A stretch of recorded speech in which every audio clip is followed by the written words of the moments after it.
David Quaid and Charles Floate, two legends in search engine optimization. Both of you have been on the podcast several times before. I am so excited for this episode. Seriously, and thank you both for being here. Well, it's a pleasure to be here. It's great to meet Charles as well. Huge fan. Yeah, I appreciate you having me as well, and it's likewise David as well.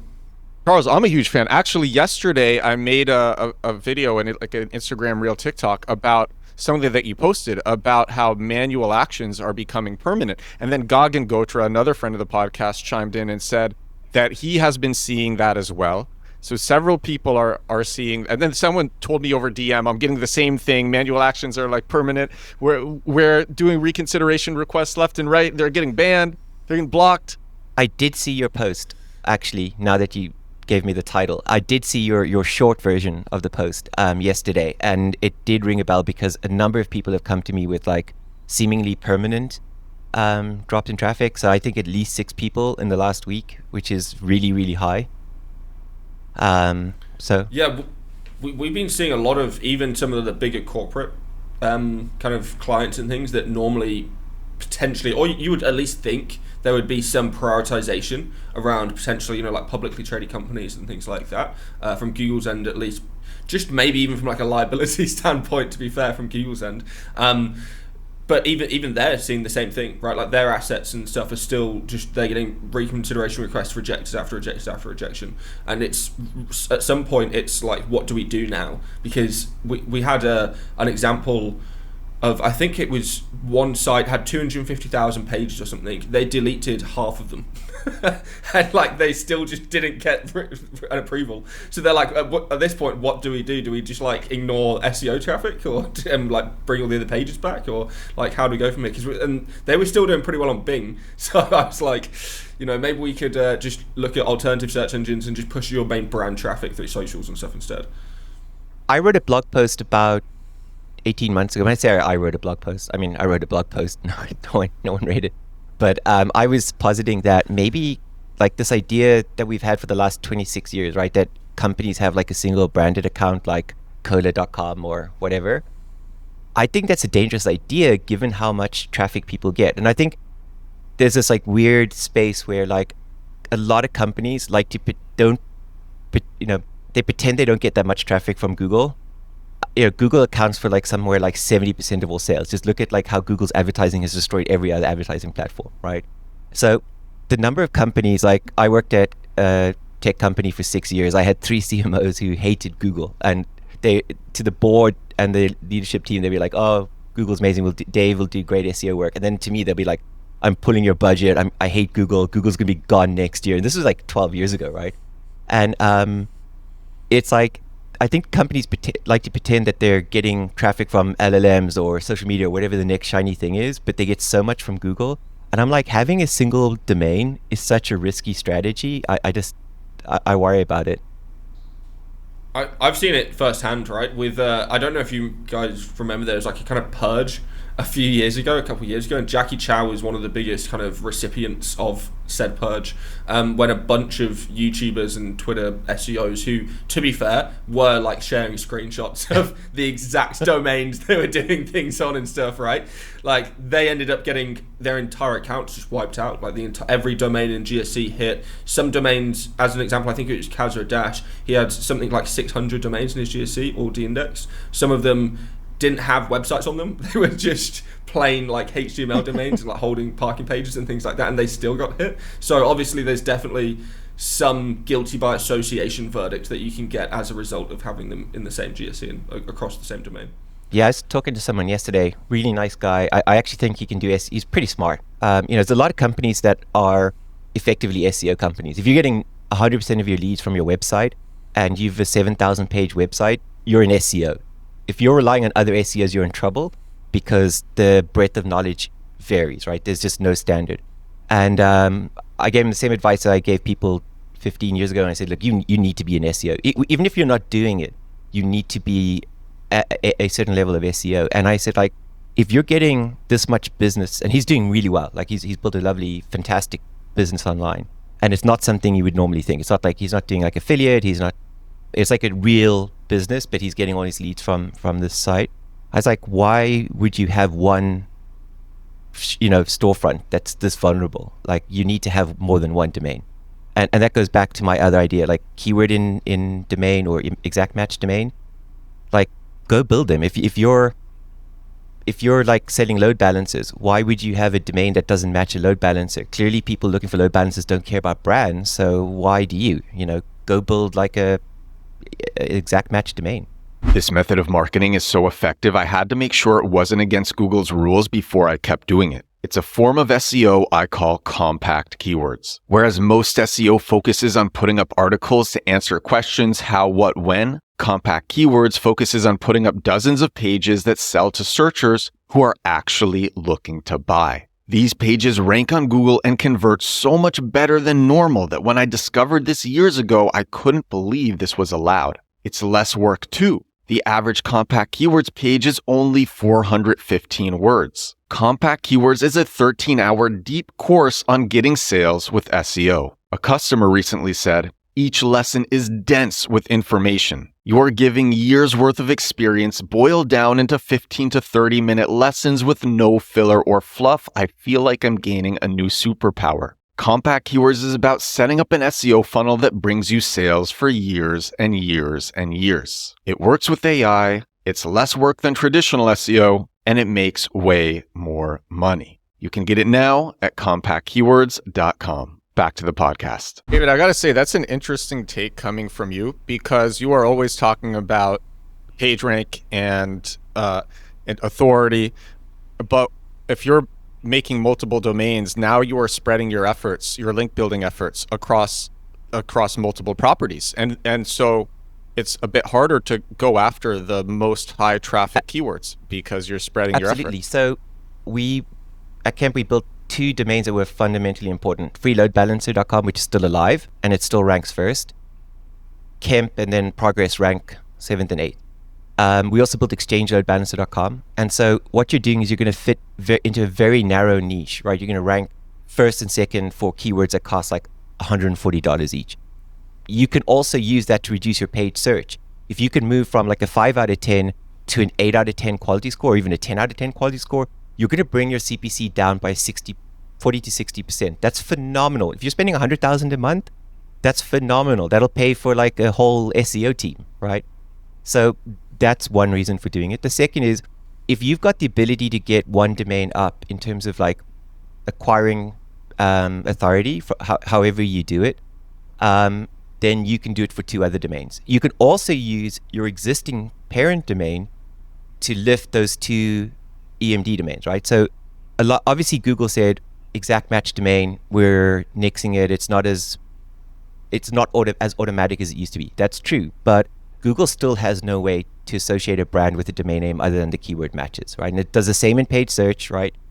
When I've been setting up paid search accounts since 2005, you don't say, here's my brand and here's my branded domain and here's my certificate. Now, verification has been happening a lot in the last 2 years, especially the last 12 months. But the domain is on the keyword match in SEO and paid search. So it works. I think it's a good idea to have, because basically you've got a larger dragnet, a lot of SEO serendipity. I know there's a lot of talk about intent matching. Intent matching only goes so far, right? There's not a lot of intent in every phrase, right? And so serendipity is also really important. Where somebody's searching something adjacent, they land on your website. It could be a use case or a how-to or a case study, and they're like looking for one thing and they end up discovering your brand. That happens a huge amount. It's very difficult to account for. So the more pages, the more content you have out there, the greater your chance of getting there. So to me, it's just like a no-brainer. At what point should a business do that? Because are you saying like a startup with little budget should also be making multiple domains, or it's only when you've reached like a certain size? I think from the outset. The last company I was thinking about setting up, we kind of pulled the brakes because some of the laws changed and we weren't too sure about it. But we started with 11 domains. So I wanted to acquire the whole market. I just wanted to push everybody out. I just wanted to be all of page 1 and all of page 2. And unfortunately, we pulled back out of it, and we're just like sort of waiting to see what happens in the next, between now and April. But yeah, I think from the outset, have your branded domain and land all your branded traffic there. But people don't read domains as much as people like to think. I mean, there are certainly some people who read domains. I think I was saying to you the other day, I have had so many startups where we are building alternative products to big corporate networking devices, and people end up on our site calling tech support thinking they're on like F5's website or Microsoft's website. And it's clearly not, we're not trying to brand like that. We don't use their logo or anything like that. So I don't know how much people read versus like Google's been so good at feeding them an answer that they just accept what they're given.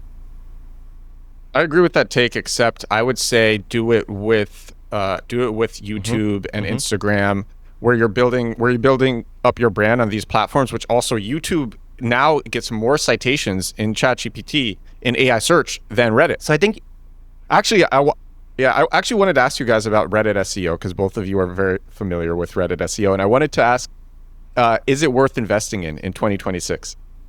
Yep. 100%. Big time. Yeah. I, as an example, right, our link building sub, which you did a video on recently, that sub, and I was kind of showing David some of the experiments that we were doing. We've done a handful of posts just as examples in that specific sub to rank for keywords. I think as an example, one of those posts is now ranking for link building agency, link building services, link building company, all of those keywords on page 1, probably top 3, top 4, top 5. The value of that traffic over the course of a month or 2 months. So especially when you look at CPC value and everything else specifically in link building, you're talking like $8-9 a click or something along those lines. If you're talking LinkedIn, maybe double that, $18 a click. And it ends up being a really kind of traffic arbitrage as well, because especially if your site isn't doing so well during a particular update, and Reddit is doing extremely well during most updates, then you end up being able to kind of some of the traffic that you would potentially be losing or you can offset some of your losses via having assets in other places that are ranking really, really well in particular updates. And if you are at the beginning of that kind of trend, you can imagine if you are posting on LinkedIn Pulse when it was getting 10 million visits, then suddenly your posts when it was getting 180 million visits a month are going to go and just explode, right? So if you can kind of be at the beginning of these platforms blowing up, and specifically the beginning of platforms that are going to be really strong parasites, right? White hats can debate that all day long in terms of if it is a parasite or if it isn't. It 100% is. But Reddit specifically isn't going away, right? We know Google has a deal with them. We know there's kind of a backdoor. We know that it ranks particularly well. We know that Google favors UGC. We know there's attributes specifically baked into the algo. And we know that even it's looking at Reddit for like consensus building and all sorts of stuff and things, right? So it could be it should be an investment vehicle seen as part of SEO, right? A lot of it is kind of just seen as broader brand marketing, brand mentions, mention building, link building, that kind of stuff. But I think actually it should be more brand building on Reddit and actually trying to get more positive sentiment around your brand. And it's pretty interesting if you use Reddit tracking. I wasn't aware of a lot of this stuff. I tracked PressWhizz's visibility on Reddit's own tracking platform, and it gives you an AI summary of what it finds out about your brand. When I initially tracked PressWhizz, it ended up kind of ranking very, very well, and we started moving more towards heavy amounts of moderation stuff. But again, I think the main thing is Reddit is a really, really powerful platform. Google is 100% favoring it, and if you can abuse, or I say abuse, right, because I'm just a black hat. That's the number one thing I'm going to go to. If you can abuse whatever Google is currently favoring or whatever Google has overtuned the algorithm towards, then it's going to just reward whatever rankings it is. And those types of things will always have a one-up on your own website, right? Because they are specifically overtuned or oversignaled in the algorithm. Absolutely. I'd go even further and say that there's a specific band reserved for Reddit, and no matter what you're searching, those particular bands, Google's going to show subreddits, and it's going to show different threads from it.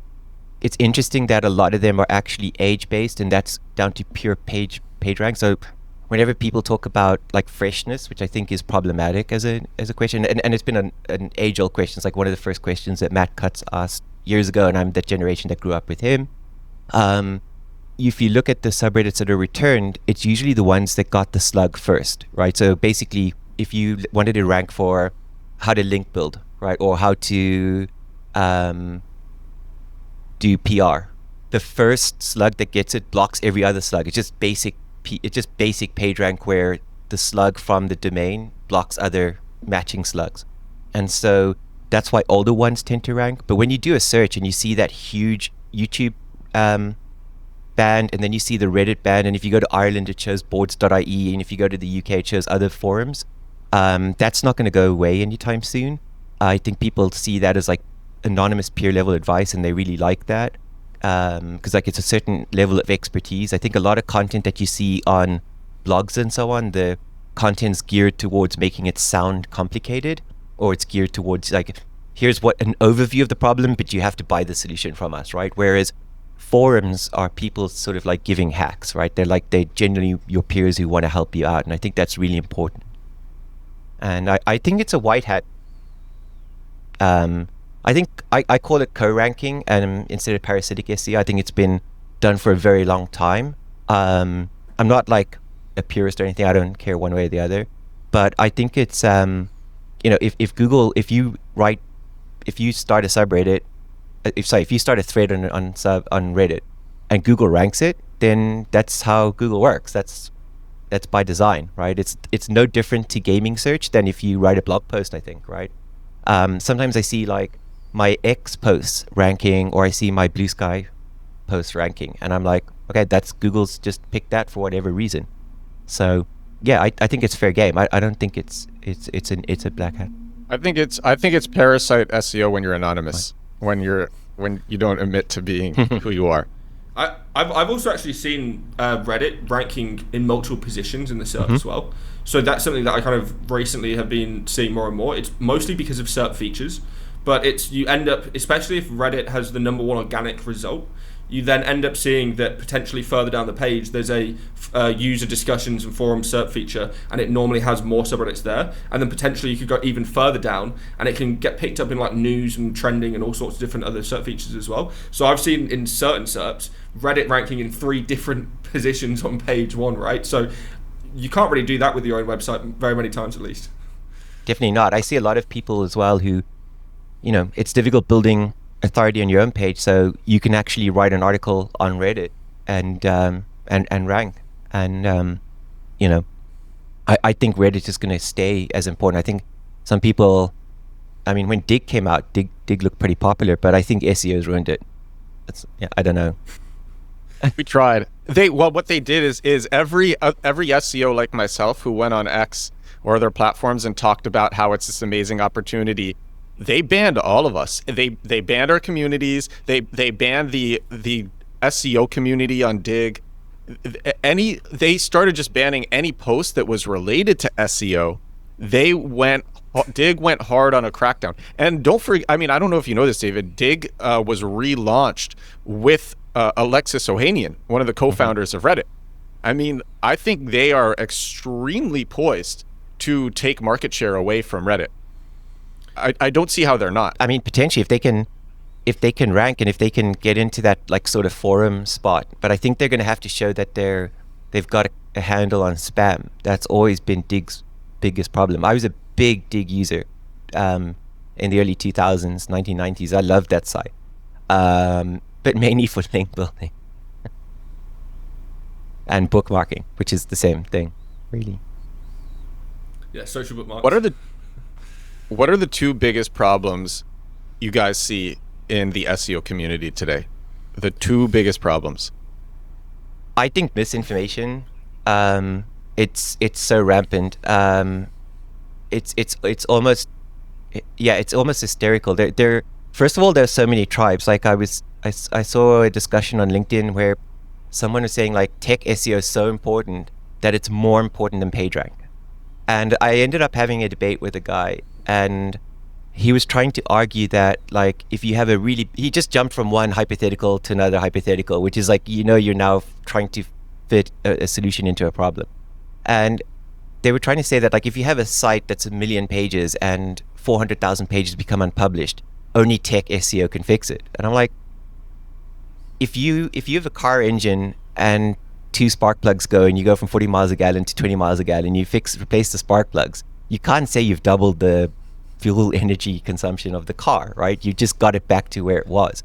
I think there's like there are reasons for disinformation. Like it could be I want to be relevant, or if I build websites and I build SaaS products, I believe that my product is good because of the thinking and the hard work I put into building it. That's not how SEO works, though. I might think that as a content writer, I write fantastic content that converts and Google loves it. It's just not how SEO works. And I think people trying to push that sometimes don't realize that they're actually pushing disinformation, because it doesn't help somebody who's building a Wix website, right? Like, there's very little technical SEO in a 25-page Wix website. And the same thing for like just saying like just write good content. I think there's nothing more abhorrent or narcissistic than saying like just write good content, because that's not how it works. You go to SEMrush, go do keyword research, go tell me that in a 200 million result index that it's all terrible content. Go tell me that if Google outranks Microsoft for cloud ranking or cloud technologies, that it's good content, right? Because it's pure page rank, right? Those companies don't hire bad content writers, and good and bad is so subjective. There's such a wide array of people. Like, there are people that are in the technology space where English isn't their first language, and so they're not as preoccupied with grammar and spelling. Or there's people trying to solve a problem and they don't care about the design.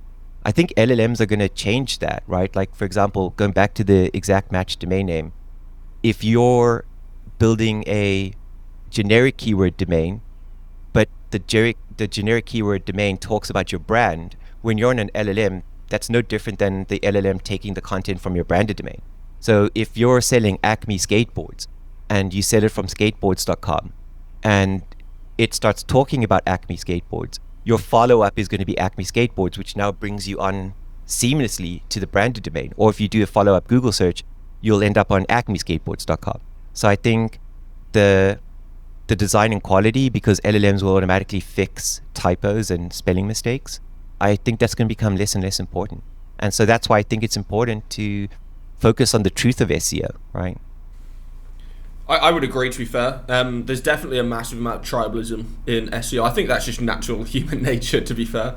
But it's definitely amplified by the fact that opinions are, or for the longest time as well, to be fair, opinions were the only truth in SEO, because we didn't have access to the algorithm attributes. We didn't have kind of, behind the scenes look. We couldn't see behind those kind of the curtains. That then just led there to never be a 100% truth, right? Nowadays, we can actually say, do you know what? There is a sandbox, right? You can't argue about that because we have the exact algorithm attribute here that was leaked from the algorithms. We can say there is domain authority because here's the DOJ testimony from the engineers speaking about it, right? So a lot of those arguments, I feel like, have slowly fizzled out because you have got the literal evidence these days. In terms of the stuff you still have nowadays when it comes to like technical SEO versus link building versus digital PR versus all these kind of things, right? At the end of the day, the best approach is still cohesion and an approach that puts all of those things together in one go. But it's also, to some extent, different times depending on the situation, right? Depending on the SERPs, depending on the algorithm timing, depending on all different things, niches, keywords, competitors, these kind of things. Different aspects of SEO work better in different areas and at different times and in different places. And some sites need certain things that other sites don't need, or some sites need certain fixes that other sites don't need, right? So saying X, Y, and Z is better than ABC doesn't really make much sense whatsoever, because it's 100% relevant to the situation, and the massive "it depends" sticker should be kind of put on every kind of SEO campaign out there. And that's why I'm also kind of, one of my big concerns in SEO is this kind of packaging of SEO. And it's always been a concern of mine for the longest time, because every client, every campaign should effectively be a custom approach. It should be a custom quote. Generally speaking, unless you're going for keywords where there is no other competitors,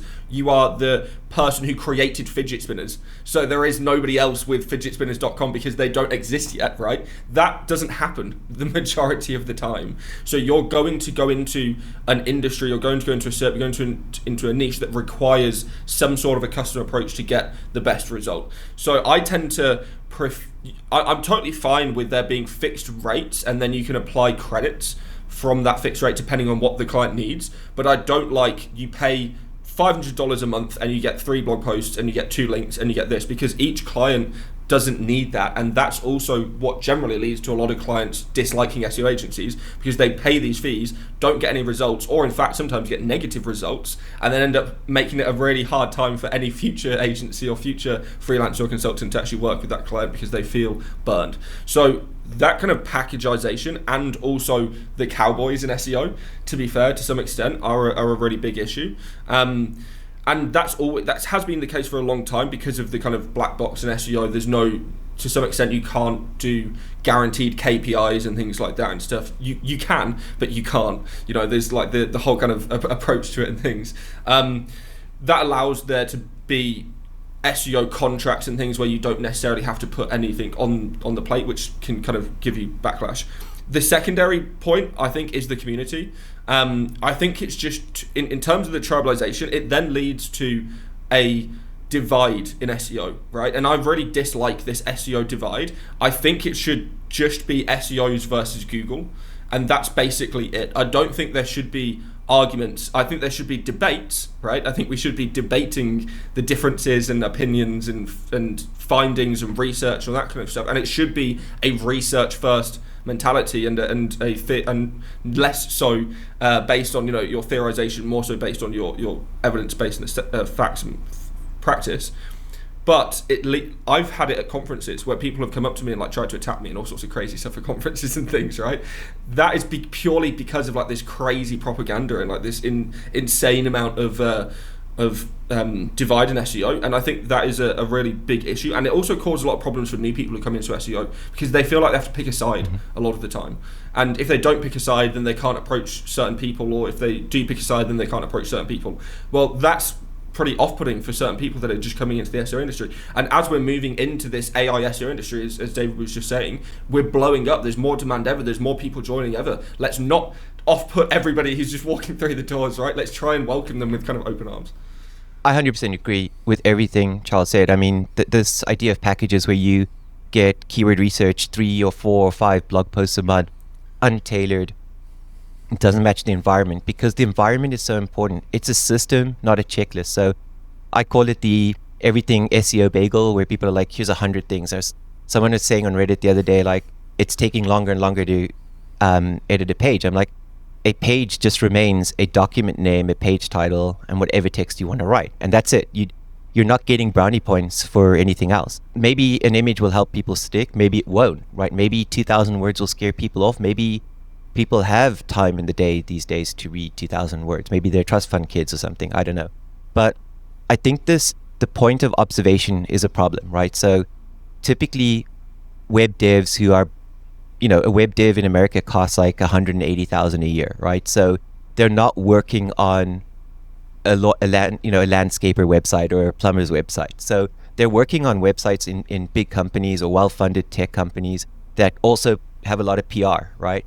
And so they don't have to worry about authority. And you have content writers, same thing. I've hired lots and lots of content writers. And one of the ways I deal with the content writer ego, as I call it, is I used to sneak into the web ticketing system and I would delete the content that they wrote, and I'd upload the content brief, and let them rank it. And then during the post-mortem analysis, I'd ask them to bring up the web page and they'd see 3 bullet points. And I'd be like, I just want you to know why it's ranking, right? There are content writers who come to me and say like, oh, I want metrics like, how is my content performing? Your content can't outperform the keyword it's ranking for. So if you don't have this understanding, right, then you're going to have the wrong KPI. You're going to have come from the wrong point of observation. And when you apply what you know from Cisco to Cisco's landscaping, you're going to get different results. And I think if you, like I said on one of our previous podcasts, you can't paint authority out of the system, right? You can't say one thing is more important than the other. The second thing is execution, right? So if someone says like, okay, you've got to do PR, you've got to do social media, and you've got to do podcasts, I guarantee those 3 things aren't equal. I guarantee if I decided to go do podcasts, I would be nowhere as successful as either of you or anyone else. I guarantee if I did social media, I wouldn't be as successful, right?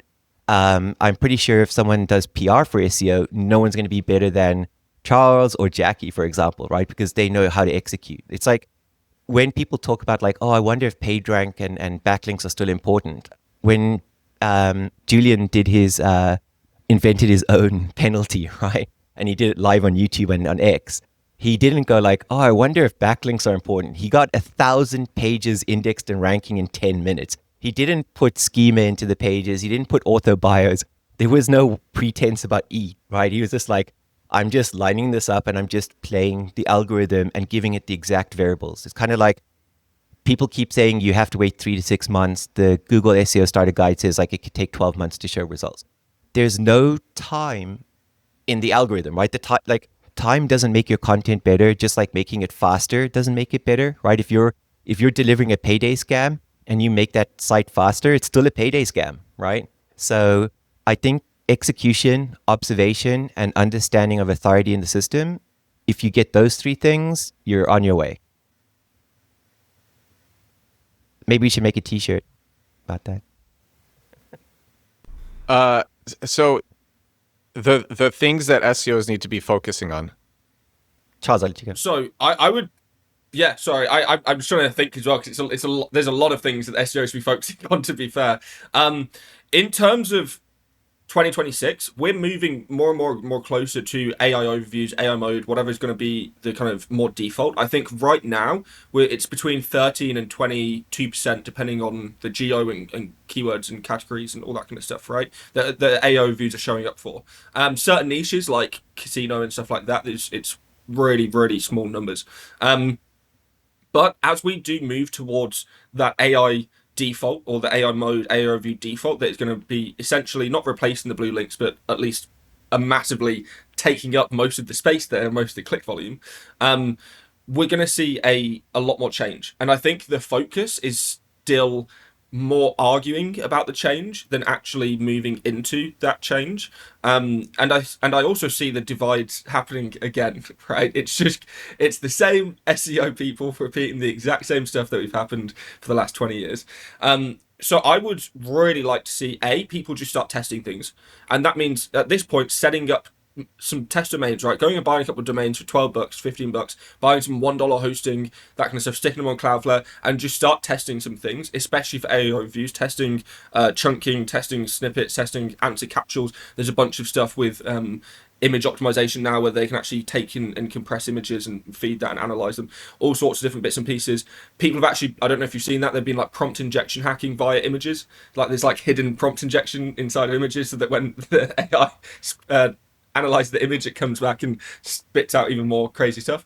So there's actually all that kind of stuff. Number one, it's just super interesting. Number two, even if AI does come in and take over the world, at least you have an understanding of it, right?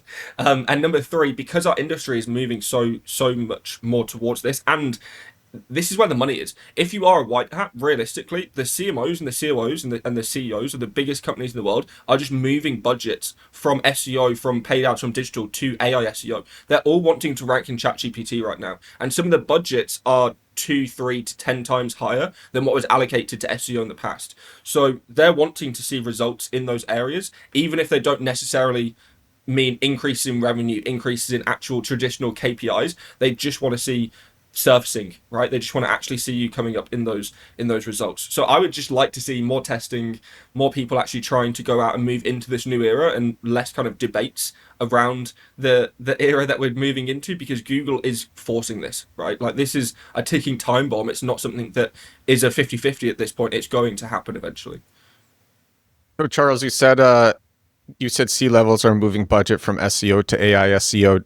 Is there a difference between SEO and AI SEO?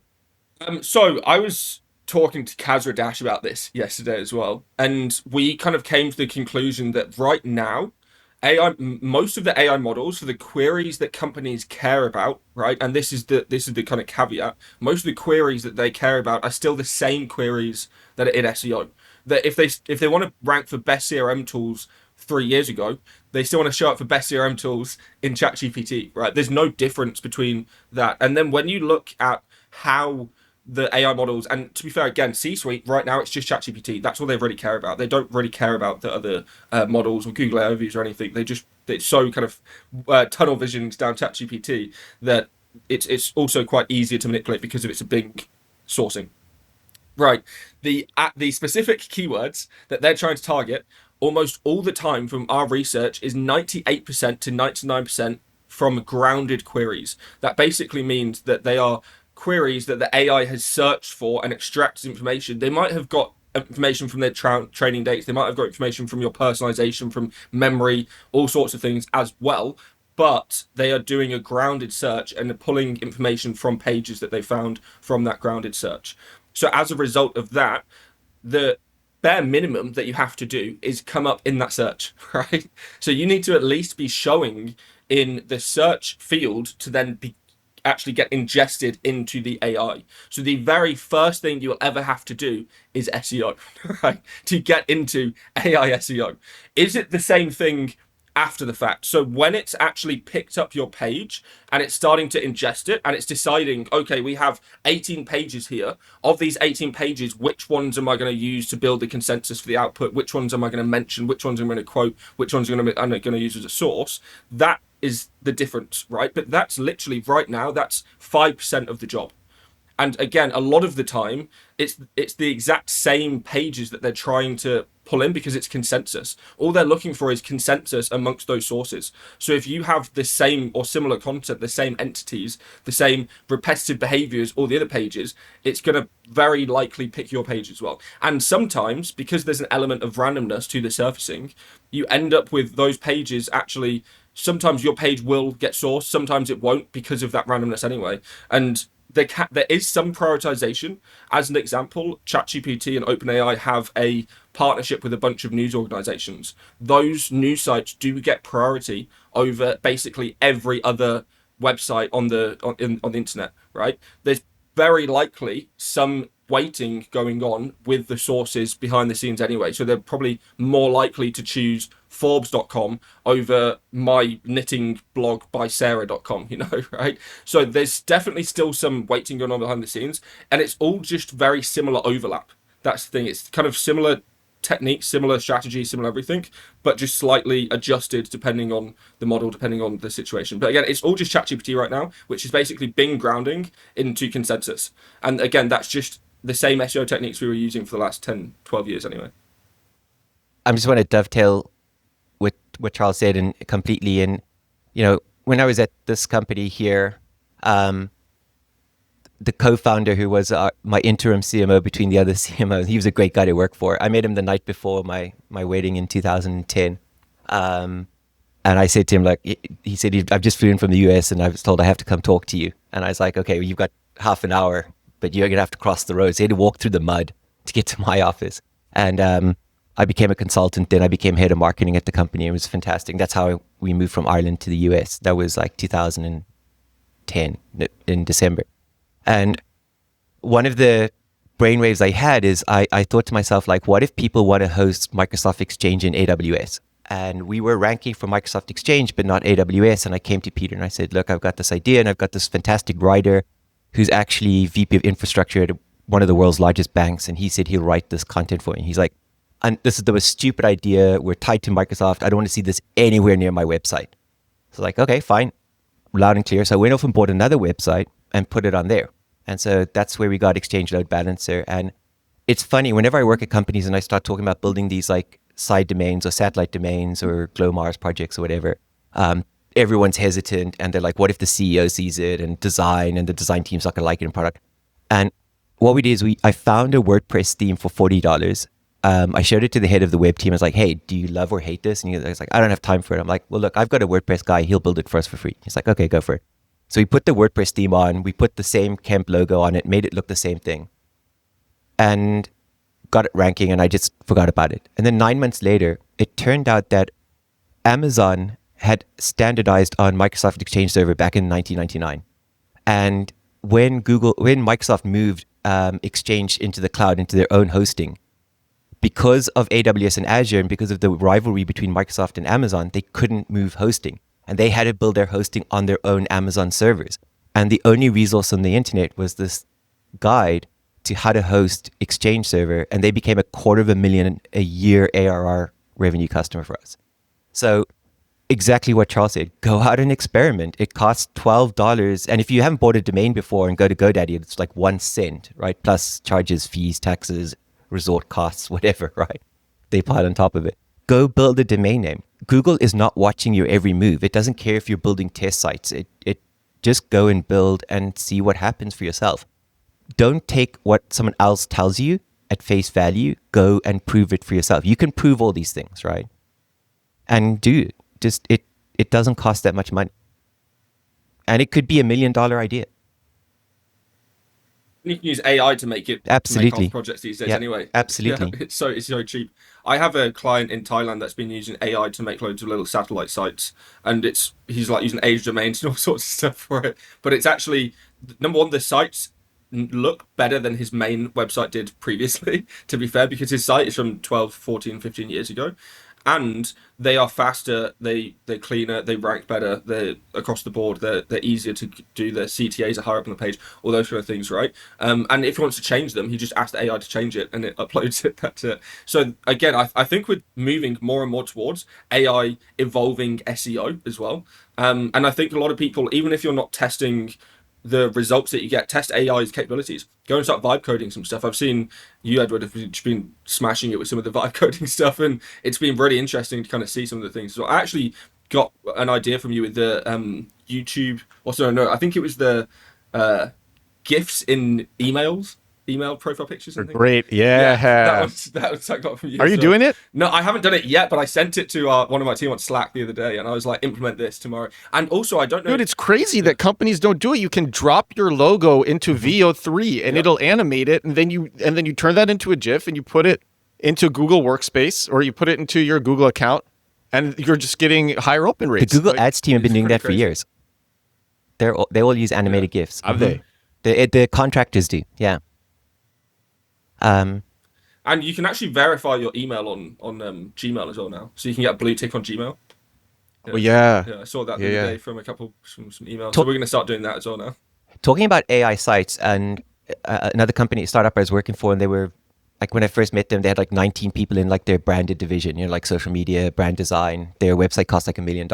Now they have 5 satellite sites that are completely AI managed. Like there's no CMS. They're managed from start to finish. So a lot of people will be familiar with this problem, the keyword research data. So do you go to AdWords? Do you go to SEMrush, Ahrefs, whatever? They're getting their data from ads. And obviously every day, if 20% of keywords are brand new, never seen before keywords, in a week, that's going to be bigger than the total sum of keywords. So Google only tends to track keywords that are used in auctions, and then SEMrush and Ahrefs augment that with their own data from what they see as well. But it's still only maybe it's 10%, maybe it's 50%, maybe it's 1%. I don't know, right? But any new field like AI, right? So let's say you're building an AI SaaS product, and you go to SEMrush and you put in AI SaaS plus your niche or whatever.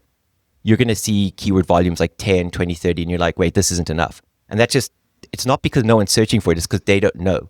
So we build a lot of like phishing domains that are just designed. So what we'll do is we'll build a table, and we'll just put like 100 different terms in this and 100 different terms here. If there's not a lot of competition, we'll just rank for all of the different combinations of words. And after 2-3 months, we can come back and GSC is full of actual data. And that's so critical. And that is a legitimate reason to, in my books, to post a completely AI managed site, to get your own data. That's like your own IPR, right? You now have a lead over the competition. And it's just because you were brave enough to say, you know what, if I publish a domain name that hasn't been designed by a design agency because I just want to test one thing, it's not the end of the world, right? I think that's the most important thing. And that's one of the things I try to bring into projects, like changing the document experience or changing different things. I want to try and break this idea that like if you publish something on the internet, people aren't going to turn up at your front door going, hey, did you publish this? What were you thinking? No one cares. Everyone's too busy caring about what they're doing. So absolutely, as Charles said, like spend $20, build, test, try, automate, experiment. Nothing bad will happen.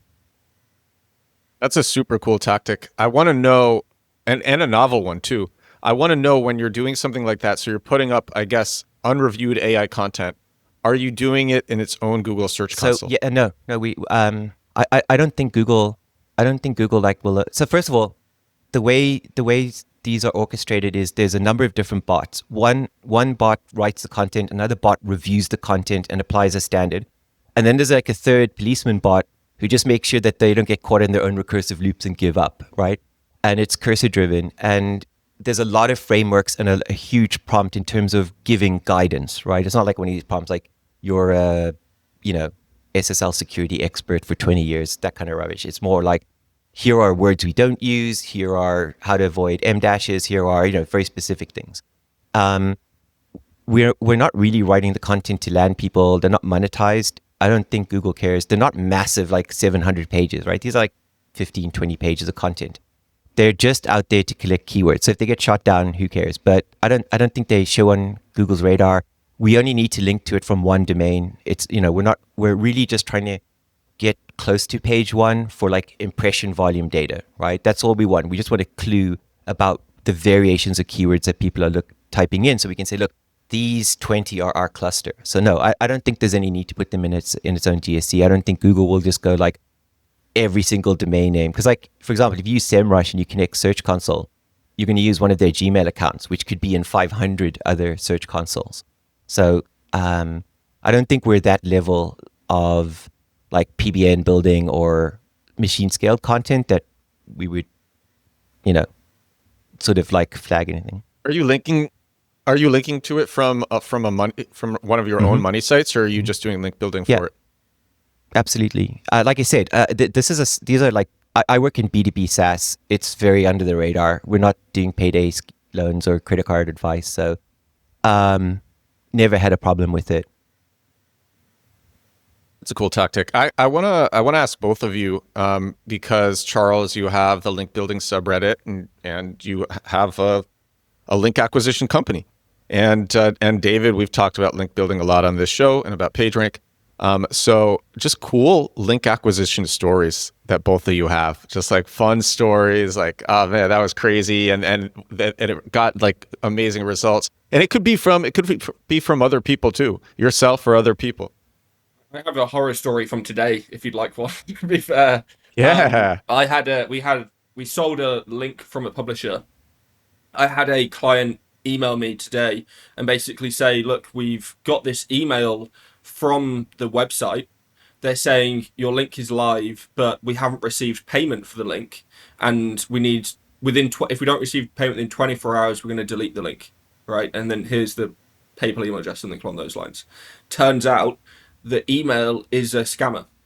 So it's not the publisher. It's not anything. It's some SEO has scraped the website knowing that they're selling links, and then has emailed an outreach to all of the publishers and basically said, if you don't pay us, we're going to delete the link, right? Just to get money out of people. And so that's a pretty great example of how many scams things are out there. And that was a new one that I've kind of come across more recently. So we tend to run into a lot of fake traffic, a lot of fake metrics, a lot of domain names, a lot of like former Chinese and Indonesian spam domains that are now, being sold for $400 a guest post and things like that.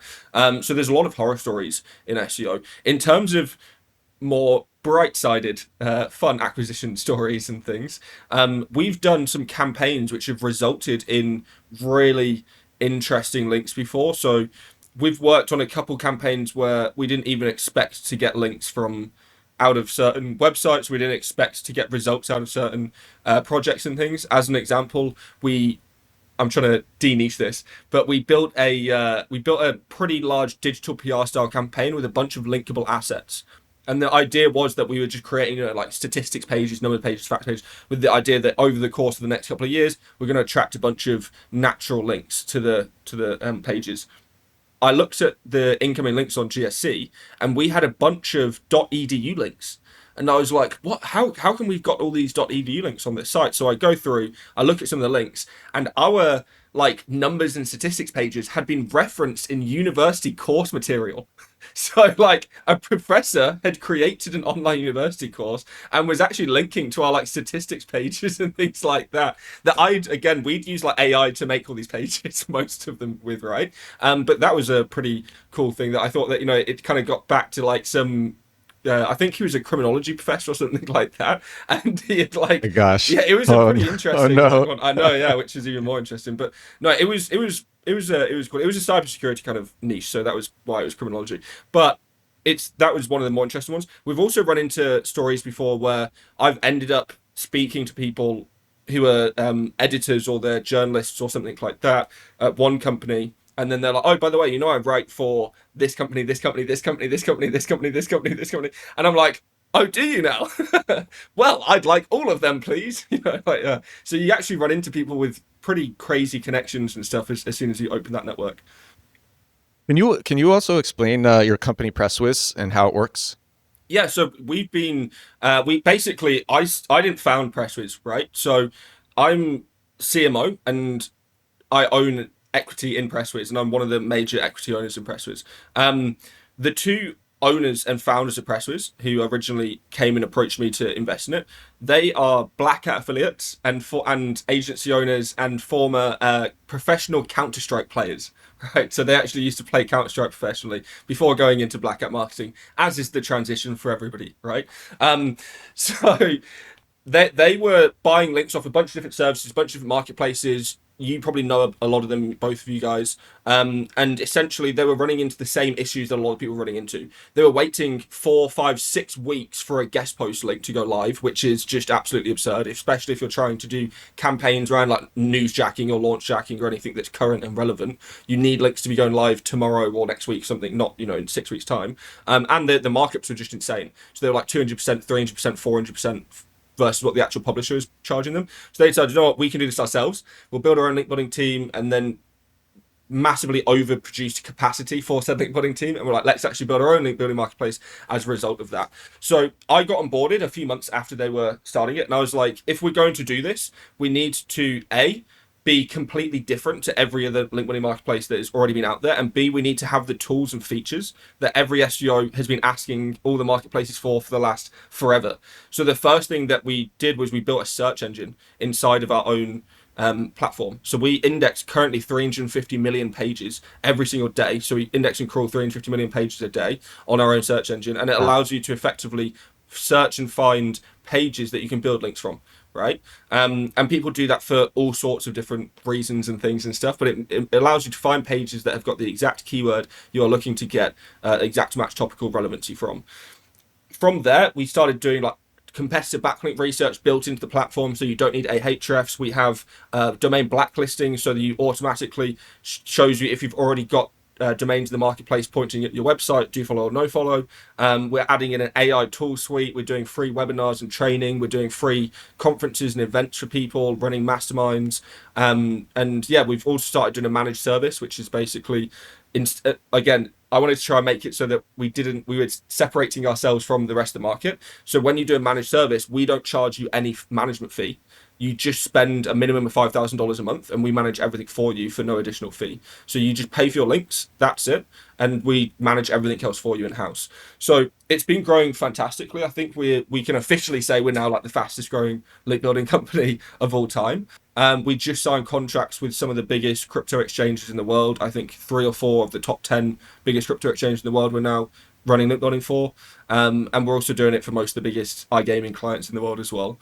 So it's been growing fantastically well. We're looking to acquire some more companies and things throughout 2026. So if you've got anything relevant to link building or outreach, digital PR, anything like that, get in touch. We're interested. You verified yourself through Trust MRR too, right? Yes. So, but unfortunately, Trust MRR is just Stripe, right? So, and like, our number one thing is wire transfers, obviously, from like big corporates and stuff. Then you've got like PayPal, crypto, Wise, like all of these different things. So Stripe's like 1/6 of our income or something. And I think it's still showing we did like 150K or something this month on Stripe, or 170K or something like that. But yeah. I entered an SEO competition after the 2008 financial crash. And it was a competition in Ireland held by a guy called YMYL, and it was for the Irish words for blue jumper, Gonzi Gurm.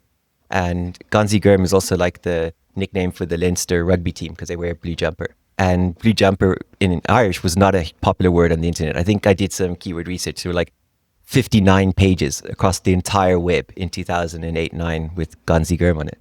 And by the time I was finished, it was 19,000 pages.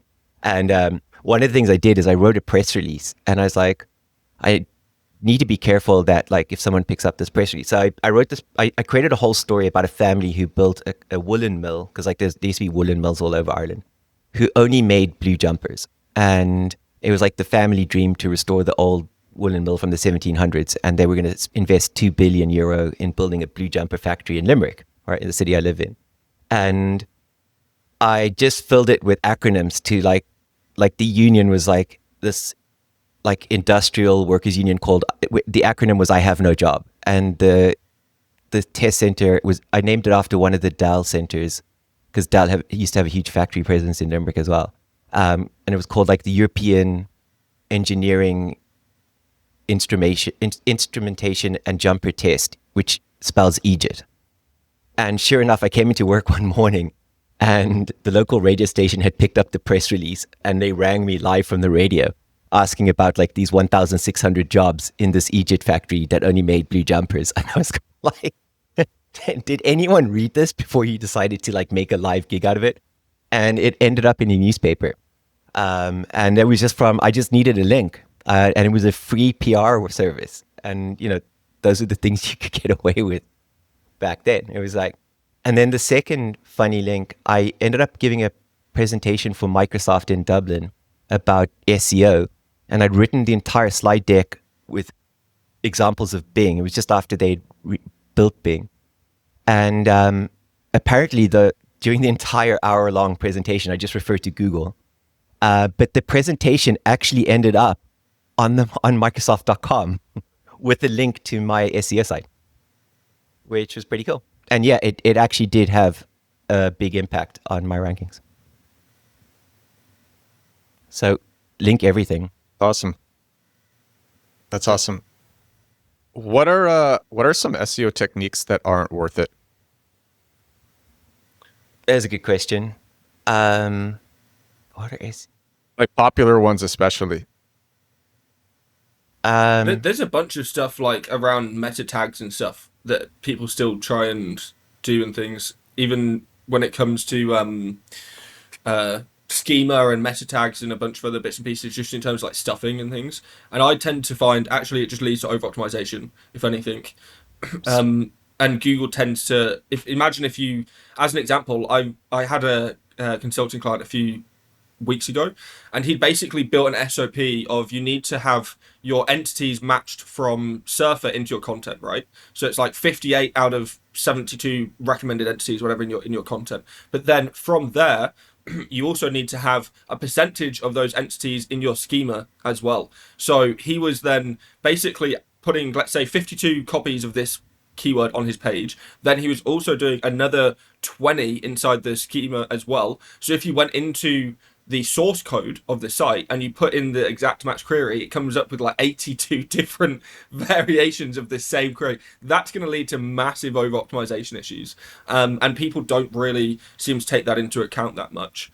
The other one is like Core Web Vitals. Some people are really obsessed with Core Web Vitals. Tell me about it. It really has very little impact, if any, on the actual rankings of the site. And some people get like, you know, angry, almost OCD about, really, and they're like, how is this? We've got 13 red URLs, they were all green. I'm just like, calm down, dude. And it's like, turns out it was the hosting downtime for, you know, some Porsche or something. Anyway, that stuff like that, people just get very like obsessive and controlling over.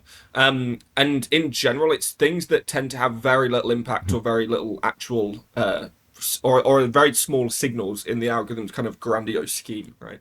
Absolutely. That's exactly what I call the everything SEO bagel, right? Like it's just a list of 150 things that we have to put into the page. And it's sort of like, it comes from like this idea of like you publishing your way up, right? It just doesn't work. It's like, you can't pay, it only happens if you paint authority out, right? Once you understand how much of it's authority driven, and by authority, I mean, for example, like the fact that people stay on your site or they don't go back and do another search and find another page, right? In local SEO, it's like your proximity to the searcher, right? Where you sit on the map pack. That's a massive part of authority. These are third-party validations that Google looks for. And you can't build that out and just say, well, I can just stuff it with 150 different things and somehow Google's going to rank me. You know, it's like, sometimes like I answer people, I give contrarian questions on Reddit because I'm trying to encourage critical thinking. Like, so someone will go like, oh, but my page titles are perfect. I'm like, so you went to SEMrush, you researched a keyword, you saw there were 100 million results, and then you decided that your page is going to rank because your page title is better than someone else's. Like, if you explained that on stage, how stupid would you feel, right? Going, oh, my page title is objectively better. Like, come on. And it's the same with the search intent idea, right? Like, the fact that Google puts irrelevant content in a search index, that's the thing that they've got right since 1996, right? So like, these are stupid things. You don't outrank everyone else because you matched intent or because you had 57 invectored entities, or it just, oh my God. Like, if you look at like, why does Microsoft keep ranking PageRank, right? It just comes down to these like basic elements, right? Why is it easy to outrank Microsoft? Because they don't understand topical authority and topical authority shaping, because they don't have to, right? David, so Charles, you might not know this, but like a week or two ago, me, David Quaid, and Jay Cundley, I don't know if you know him. He has a SEO podcast too. He actually runs I think it's the R Agency subreddit, something like that. And so the three of us, we did a podcast about how schema doesn't matter. And actually, it was just 5 hours ago, I got the nastiest comment on YouTube about it. I kind of want to read this comment. Yeah. Okay. So this is the comment that we got on our schema doesn't matter episode.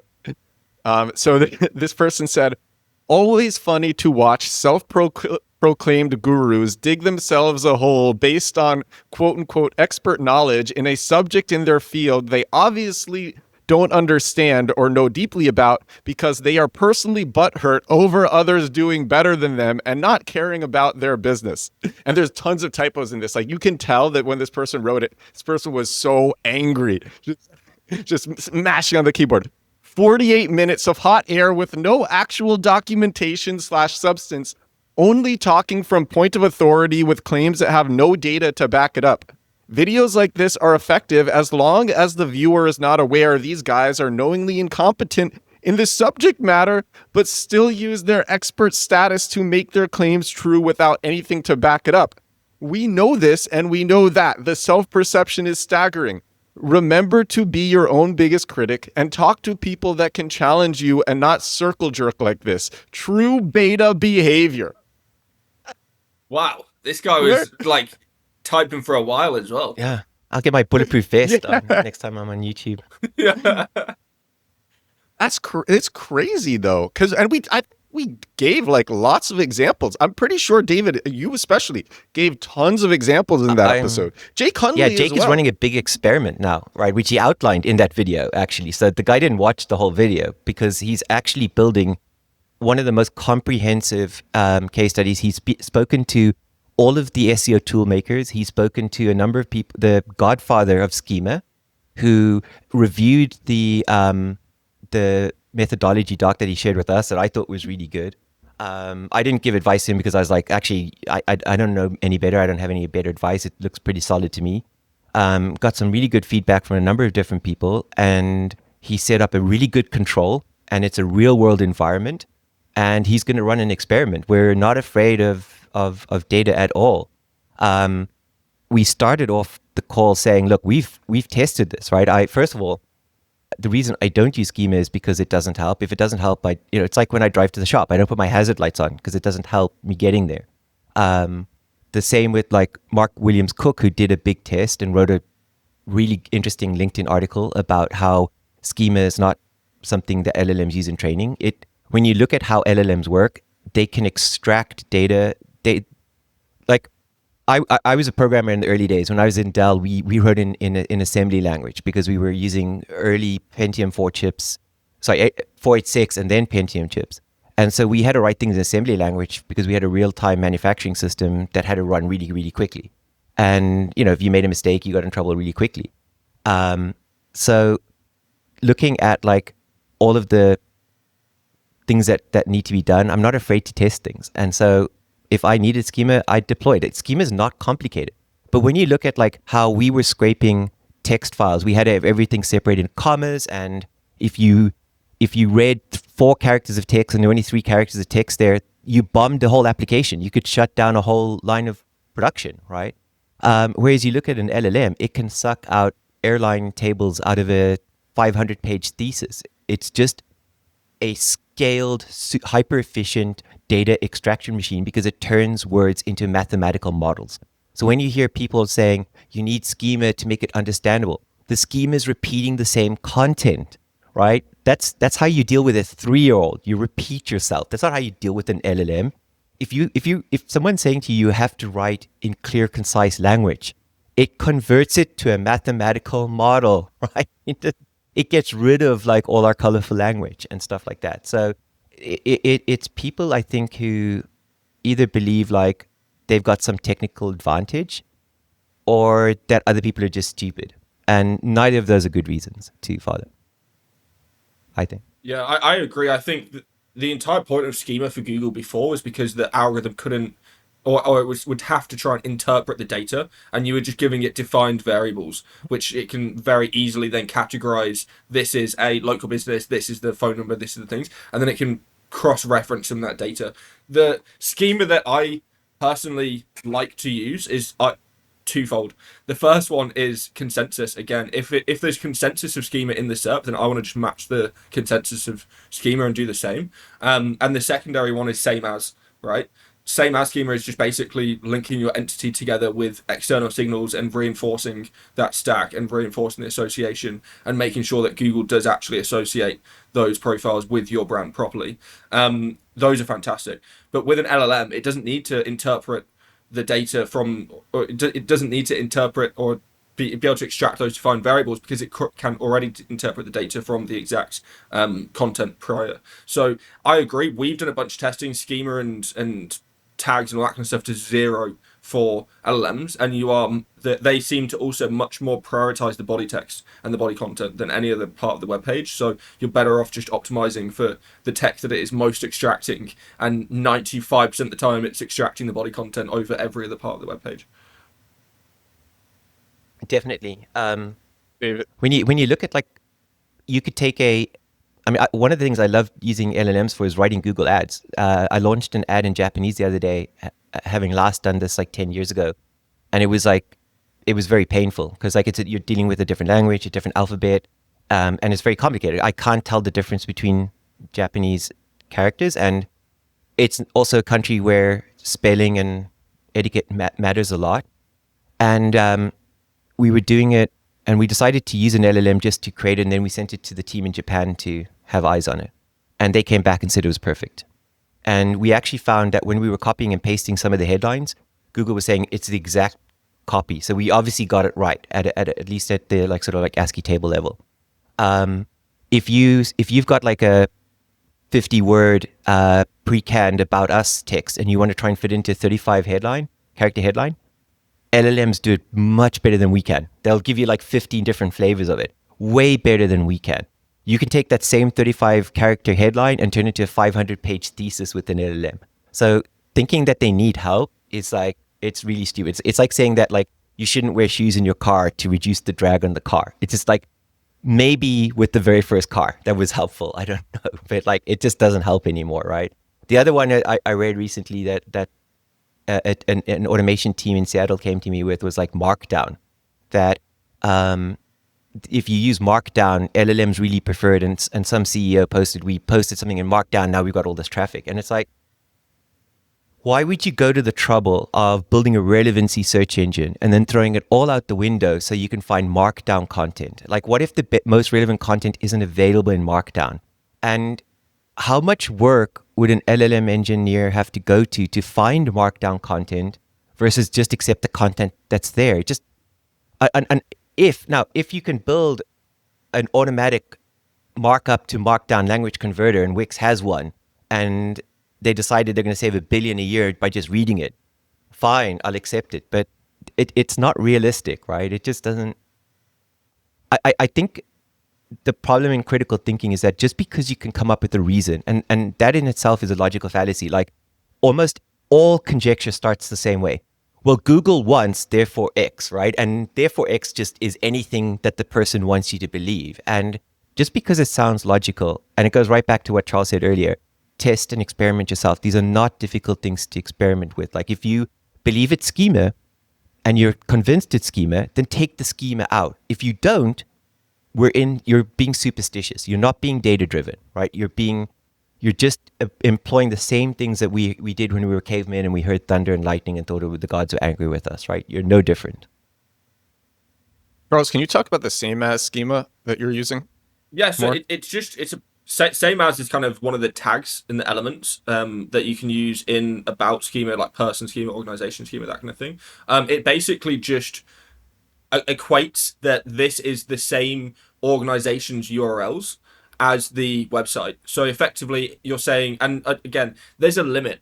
So I've seen some people try and stuff 50, 60 URLs into the same as schema. I don't recommend doing that. Number one, Google's probably going to end up ignoring all of them.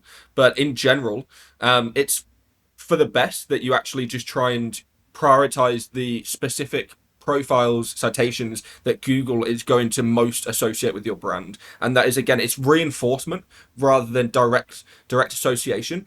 But if your website is newer, it's association as well. So it's forcing Google to associate these profiles with your brand. In general, it's just really powerful because it's part of Google understanding and recognizing your entity, and it's part of trust signals and kind of getting Google to trust and validate your entity and your brand. Will you do that with social profiles as well? Yeah, yes, 100%. So I think my same as schema on charlesfloate.com is like my Twitter, my LinkedIn, my YouTube, my Facebook page, and my about.me. I almost always do about.me in same as schema because the about.me allows you to link to all of your other pages. So I'll put about.me as the first one in your same as, for example, and then the 50 other profiles and citations that I'm not going to put in the same as, I'll put on the about.me, and it will effectively act as the link there for Google. So that kind of helps as well, kind of pick up all of the other citations and social profiles and things like that. But most of it is just kind of getting Google to validate and trust the entity. There's a lot of research from Cali Cube, Jason, he's fantastic British SEO. He basically says that you need 30 to 40 of these kind of profiles, and they need to be indexed and they need to be associated with your brand for Google to trust and validate your brand and entity. Is that the same as, do you remember rel equals me? I don't know if you remember that. It's like a long time ago. But when I remember rel authorship. Right. There used to be a rel equals me, and if you had your like Facebook, Twitter, Instagram links at the bottom of your footer, you put rel equals me, and then Google would know that was your Instagram, that was your Twitter, and it was like really important for like digital reputation management type things. And then they did away with it. So same as sounds like an upgraded version of that. Yeah, it very much is. We found, especially with newer websites, it's the fastest way to get Google to basically recognize your entity and validate and trust your website. And it can be a massive growth hack. Because the moment Google does trust your website, especially if you're in like YMYL, SERPs and things like that, then your rankings tend to explode after the fact. And sometimes, literally, if you are in YMYL, SERPs and things like that, especially anything very serious, sometimes you can't actually index page one until Google does trust and validate your domain and things, because they're trying to deal with anti-spam and anti-hackers and things like that, right? Ooh, can I take the question down a different route? I just want to ask a quick question about what you guys think YMYL is, right? Because some people think like for example, I've done the odd dentist, odd plastic surgeon website just for fun, and found that not a lot of it seemed to be YMYL versus say the other SEO that I did. I did help someone out that was in vaccine technology, and they did stuff with CRISPR and proteins. That did not rank. We eventually got it to rank, but like, for example, I did a couple of guest posts on my own sites, could not get that content to rank without a site search at all, for love nor money, nothing I could do. And so I thought like, wow, if that's what YMYL is like, that's interesting. I can see a clear difference. So I'm just curious to see what you guys think is YMYL, how wide it is, how broad it is. Like Sean Anderson, for example, said that a lot of YMYL is if you've got like AdSense or affiliate on the page, for example. That was one of the criteria he used. Now, maybe I've quoted him wrong, and I apologize if I did, because he's a great guy. But what do you guys think YMYL is? I generally think For it's me, like a query categorization. So, because we've found that you can have the same niche and a variant can be categorized in YMYL, whereas another variant can't. So, as a really good example is loans and things, right? A lot of loans keywords won't be categorized as YMYL, and then you'll just run into the random one that is, right, a random long tail or variant or something that is specifically YMYL, and it's only banks that rank for that term, right? It's like Bank of America, Chase, all that kind of stuff. Whereas the other ones are random age domains, random, long tail domains, random, zippy loan cash tomorrow.com, things like that, right? Is that Google's, because Google very rarely, you know, block specific searches, right? Like vaccines is one. That happened in COVID. I know because I was like an interim CMO for a company that did COVID testing. And if you typed in COVID-19, you got like a whole portal page and it wrecked things. But I know that payday loans was something that Google went after. And if you're not in the US, you probably won't understand this, but payday loans are like, you pay like 500% interest. You're meant to pay it off in 2 weeks, but if you pay it off over a month, you're going to pay it off 3 times, right? Is that just because of payday loans, or do you think that's like how all YMYL works? Because I don't know, so I'm asking you, Charles, if you... There was a specific payday loans update that was about 8-9 years ago, I think. And it was basically because there was a bunch of regulation that was coming in at the time against payday loans, and it was somewhat slipping over into Google. And B, there was just a lot of aggressive black hat stuff that was going on in payday loans specifically, and the SERPs looked really bad. And a lot of the white hats were constantly showing it on stage and kind of pointing attention to it. There's also been a casino-specific update as well. Those are the only 2 niches that I know that have ever specifically those keywords, those clusters are the only clusters that are going to be affected by an update. Those are the only 2 niches that I know that have had that happen. So what else would you say is YMYL? And anything around treatments is normally, so cancer treatments, anything that is significant around that kind of stuff is very YMYL heavy. Research, we found, if you start looking up like journal papers and things like that, there's a lot of stuff around a lot of there. And then things around what's it called?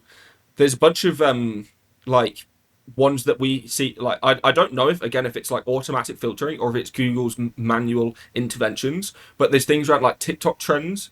So I don't know if you've seen like these weird, stupid TikTok trends. Ed might have seen them, to be fair, where they've been like people, putting stuff in their microwave and their microwave blows up, stuff like that. And it's just stupid things. Google has gone in and stopped kids from, potentially maiming themselves or something. I don't know if that is fully automated, but we've seen a lot of kind of intervention in those SERPs as well. Like when Lily Ray posted, using white glue to hold your toppings on pizza? It was an AI overview. Yeah. Well, yeah. Jump off a bridge was another one as well. You cure AIDS or something by jumping off a bridge. Like it was there was a load of ones that was really bad. There was another one. I think it was if you have stomach problems, you eat rocks as well. That was the other one that was pretty famous as well.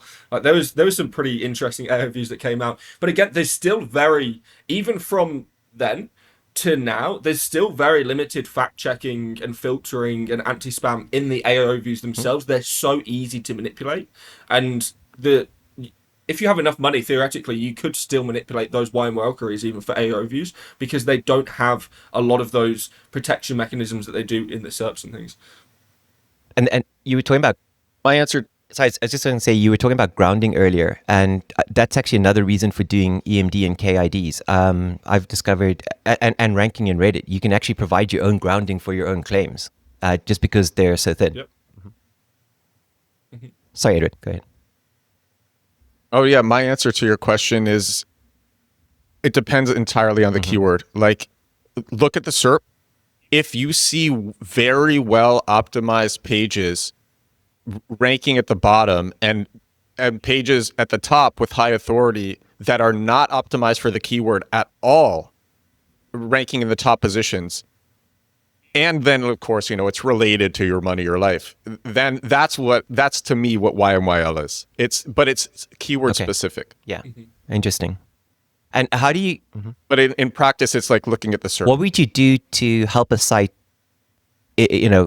well, what do you think the difference is between the sites? So you were saying like the one seemed over optimized versus the other one was just high authority. Do you think high authority is enough in YMYL? Uh, What's your question, Charles? No, sorry. Are we just mm, YMYL specifically? yeah. Yeah. So the biggest association from our research is link graph association. So it's basically like Google deems that these are the topically associated websites in the niche, and you need to get links from X, Y, and Z, and then they'll allow you to rank. There's from we can't really tell if there's like a threshold. You need like X number of links, and Google's going to allow you to get past that kind of threshold, and thus you're within the realms of being able to rank. But it is very query specific, and like I said earlier, it can be variant specific. You could have like no payday loans, payday loans no guarantee or something like that, and that won't be YMYL. But you could have no payday loans no guarantee for 6 months, and that will be YMYL. It's really really weird, and I don't think Google has a very good system at assigning to those queries very well. I think it's similar to freshness. To be fair, freshness is assigned to specific queries. So as an example, if you're searching for like best CRM tools, it matters a hell of a lot less. Freshness matters a hell of a lot less than if you're searching for best CRM tools 2026 or best CRM tools January 2026. Right, that's where freshness is going to actually be a ranking signal that's going to overtake some other ranking signals potentially on that page. But best CRM tools freshness is going to be one of the lowest signals in the entire kind of available inventory of attributes. Ooh, so on the freshness thing, so there queries that deserve freshness, right? So like for example, Ukraine war Yeah, is gonna trigger a lot of exactly. news, right? Yeah. But if you Hmm. if you Google 2026, it doesn't actually look at the last mod date. It actually looks at the text in the page. So if you've actually got 2026 in the page, it's more likely to rank. And I did a lot of work on this because a lot of people were saying like, oh, LLMs prefer freshness, and I was showing that since January 1, 2026, a lot of the QFOs still include 2024. That's 2 years ago, right? Well, we could argue it's 13 months ago, right? But that doesn't tell Google to retrieve pages from a certain date. That tells Google to retrieve because it's a string match, not a date match. So if you put 2026, I don't think that, unless it's, for example, like bank crash 2026, that will trigger news. And I think that's more based on like trend lines. I just wanted to see if you agree with that because that's something I feel like. Well, so we actually found a website Mhm, yesterday on Kazra's live stream that hadn't updated its titles. So it was mhm, still 2025, and it was in the running shoes niche. mhm, I can find it for you as an example. And basically, all of its rankings had tanked over the last in January, mhm. and that was from what we could tell because it hadn't. That was the only thing that had happened. It was January 10th onwards it started tanking, because they effectively hadn't updated to 2026. Now, is that because users are clicking on, seeing 2025, and then clicking back? There's a big caveat there, right? We're not 100% sure, and it's basically impossible to tell, right? Unless you have got behind the scenes access. With that being said, we've seen direct correlation in pages moving up when we've re-indexed them with fresh content on them, especially if you update it to be more relevant to any specific terms or dates and stuff. That's again, there's also some caveat there that you're updating it to match the more current consensus of the SERP. Mhm. But we've also done single variable testing to actually define if it's purely the update of the page. And again, last mod date doesn't do much. But if you do actually re-index the page with the published date updated, that tends to actually be a signal that does move as a freshness signal. Yeah, Um, because someone came to but Reddit. again, yeah, Someone came to Reddit the other day no, go ahead. and had published like a few thousand pages and had lost massive ranking. They'd lost 90% of their traffic because they updated it to 2026. They actually had to roll back to 2025. They didn't change the slugs. They just Okay, had it in the title. I thought that was like yeah, really, really interesting. And I yeah. assume because they haven't come back that reverting back to 2025 fixed it. But a lot of people were still searching with 2025. Yeah, we updated our blog post titles to 2026 and saw an increase in rank, to be fair, within the next couple of days. But we force index our Hmm. URLs. So the moment anything gets updated, it's forced re-index within like 24 hours or something. That tends to allow us to see more consistent patterns because we can know that if all the URLs that were updated were forced re-indexed, then within 48 to 72 hours, there should be some visibility change. And it did see an increase. but again, it's Google's algorithm right now is pretty broken, to be fair, and there's a whole load of caveats and randomness almost kind of baked in now, and it's very difficult to. And this is why I was saying earlier about like kind of like the packages and things like that. Everything to this extent is kind of a custom quote, and you need to basically see how the SERP is reacting to the signals that you're throwing at it, and you might need to kind of adjust your strategy depending on that. And no one single strategy is the best in SEO, right? It's always got to be a complete custom job, basically. Yeah, 100% agree. I want to ask, we've been talking about things that work in SEO, just in general things that work, but I want to specifically ask about underrated techniques that are really worth it that not enough people do. I think publishing to test, right? Like, so I still believe in if you want to skew the algorithm in your favor, publish 100 short pages than spending 20 hours on one page, right? Publish as many pages as you can. Do the keyword research, right? Make sure, like, it was like that PAA exercise. The number of people who came back to me and said, like, wow, their traffic, even one of the SEOs who works internally at a friend's company, a guy called John Russo, who's like a B2B CMO advisor. He's a great guy. If you doing anything in SaaS and want to know, like, need support as a marketing person, John's a great guy to go to. He's got a great Slack channel. And his SEO team said to me, they tried it and like their impressions went up like 1,000% in a week. So go, try and test as much as possible, then putting like all your eggs in one basket, overwriting one page and it not ranking, right? Yeah, I think in general, underused techniques, internal linking, people either kind of checkbox it and then it's done, and then they don't go and update internal links or look for new opportunities or look for better opportunities after the fact, or then even I very, very rarely, even in corporate world, see internal linking audits, right? And normally it's one of the quickest ways to get ROI out of a business, especially if you're doing agency or enterprise level SEO. If you can just do an internal link audit, you will see visibility changes within a week, as long as you have a good enough crawl rate on the site to get all those pages updated and reindexed. By far, it's super easy, and in general, it's pretty difficult to over optimize on enterprise scale sites because there's just so much root authority. You get so much kind of ability to bypass anti-spam filters and filters in general. The other one that's probably overlooked and underused is link building to a degree. But it depends on the person. So I tend to run into the thing where certain people like certain things, right? Like, oh, that guy really likes PBNs. Oh, that guy, he doesn't like buying links. Oh, that guy, he really likes digital PR, right? Going back to it needing to be a custom approach, link building needs to be a custom approach, right? You can't just throw guest posts at things and it's going to rank all the time. You can't just throw these certain links at everything and it's always going to rank. You need to have some sort of a custom approach when it comes to link building, especially. With that being said, if you run a niche agency or your niche down, you do have an advantage because you can build a database of niche websites that you can reuse for other projects, for other clients, for things like that. It's much harder when you're doing broader clients from all different niches and things to kind of do it all by yourself in-house. And it is getting more and more expensive. That's the thing. From when I first started doing link building and outreach was probably 2007 or 2009, right? When I probably first my first outreach email. Basically, nobody at that time, when you used to email a blogger, would ask for money. Literally. Almost nobody. There might have been somebody that asked for a gift card or something like that, literally.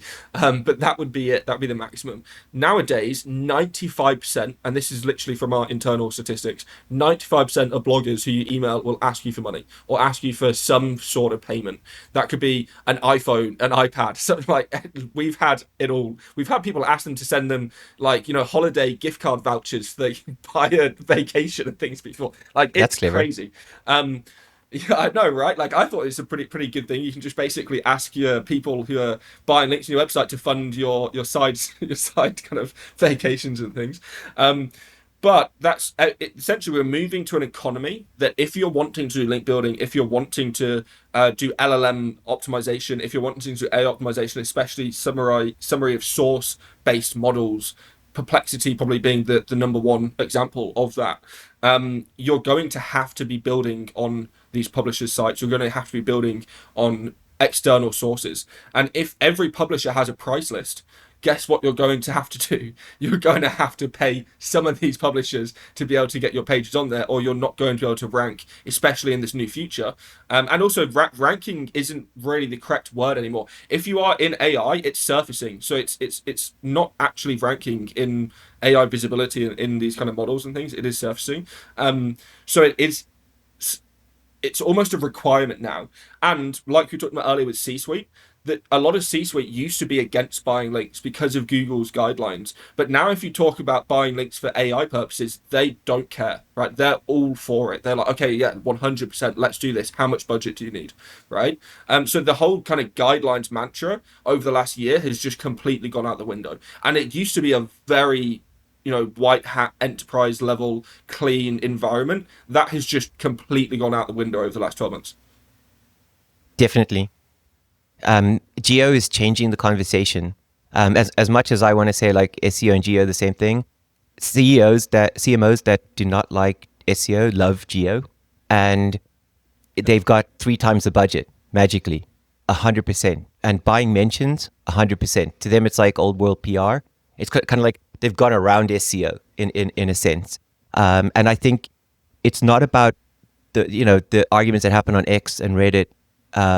It's on Slack. A lot of CMOs are in these deep web channels that are closed. And someone shared some articles with me during the week, and the amount of fabrication was unbelievable. Like 60% of searches moved to AI, right? But it was so well written that CMOs must be like, wow, this is like if JP Morgan came back from the dead and wrote an article. That's how convincing it was. I think I know who you're talking about. I think because this was being discussed a lot this week. This is something I doubt it. I'll share. I'll DM you on X. I'll be thrilled to know. But I got this from a very special source, from a very deep Slack channel. Because I'm in a group with some of the, just really well other really well known SEOs on X, and we were all like flaming about one. I don't want to reveal the people involved. Yeah. Charles, when you were talking about internal links, what are big mistakes with internal linking that people make, like common mistakes? Yeah, using the same anchor text over and over and over and over again for the same URL. Linking to the same page more than once on a page, linking like 8-9 times to the same URL on a page. All that kind of stuff is very, very consistently the big issues. Also, not correctly choosing the anchor text. So allocation is the word that I tend to use for it. Not allocating the correct anchor text to the correct internal link. Basically, as an example, if you've got like 100 domains that you've sourced that you're building links from, you go through and you find what those sites are most relevant towards. You go through and do your due diligence on them. Then you see, okay, this site is most relevant to this part of my cluster. Then I want to link that site to the most authoritative page in my cluster, or the most competitive money page, or something like that. So we want to try and basically make sure that our most competitive anchor texts are used on the best links possible. But most people just almost randomly assign anchor texts to like a Google sheet, just go through the list, yes, all that kind of stuff, right? And we see that all the time as kind of a link building agency, because they just send over a Google sheet and they're like, these are the domains that we found in your marketplace, these are the links, these are the anchor texts, and you can tell somebody has just copy and pasted their URL and anchor text that they already had in one sheet, and they put it over just into the domains on the other sheet. There's no allocation whatsoever. That one is really big, because if you did do the extra couple of hours to do the allocation, that link building ROI would be hundreds of % higher, literally, right? Especially when it comes to niche edits, because if you're doing proper research for niche edits and link injections, you can find pages that are ranking for your exact terms, build links on those to your money pages, and your money page has got links from competitors in the SERP, and you just go to the moon, right? Like, we've done that multiple times where we've got SERP competitor level links, 2 or 3 from pages that are ranking top 100, and our page has just gone to them once straight away, basically. That reminds me of a great hack. The people who send you the Google Sheets with all the links that they've copied and pasted from another master list, and if you look at some of the keywords, those people have actually discovered like very low KD keywords that have very, very high ranks. And it's actually easier to copy the slug and build your own page than it is to buy the link from them. And that's actually something that's actually worked for me very, very well and very profitably. So if you're getting those links from, be careful, obviously, in case there's malware, right? You don't download a spreadsheet and like lose your computer. But some of those lazy link sellers, they can actually give you some pretty good hints on some slugs. There's some really good keyword research in there, actually. So fast track. Yep. You know what I would say for underrated techniques that are worth it that not enough people do? And it's David, it's your trick of changing the URL slug when you published a page, but you didn't have enough topical authority when it was originally published, and then you changed the URL slug with the same exact content. The only thing that changes is the slug, and now you're suddenly ranking. And you could be not ranking at all to ranking #1 by just changing the URL slug and changing it by one word. It's not a massive change. You're not changing the targeting dramatically. It is a one word change. Yeah, absolutely. And you see that especially after both the December updates, where people, if you've got high authority and you've got a slug that's like every word in your title, right? So like the default WordPress, you write a long title that's like how we disrupted the industry with our game-changing approach, right? Like just a mishmash of words. Something that would work really well in LinkedIn sucks in SEO. But if you've got like a ton of authority and you're ranking for like KD 80 keywords, if your topic authority has been toned down because like you've lost backlink authority or you've lost clicks or whatever, republishing those slugs and aiming at a different keyword, it's the best thing to do. It's so easy. Sometimes like for low authority sites, like all of the keywords need to be present in the search or Google won't show you.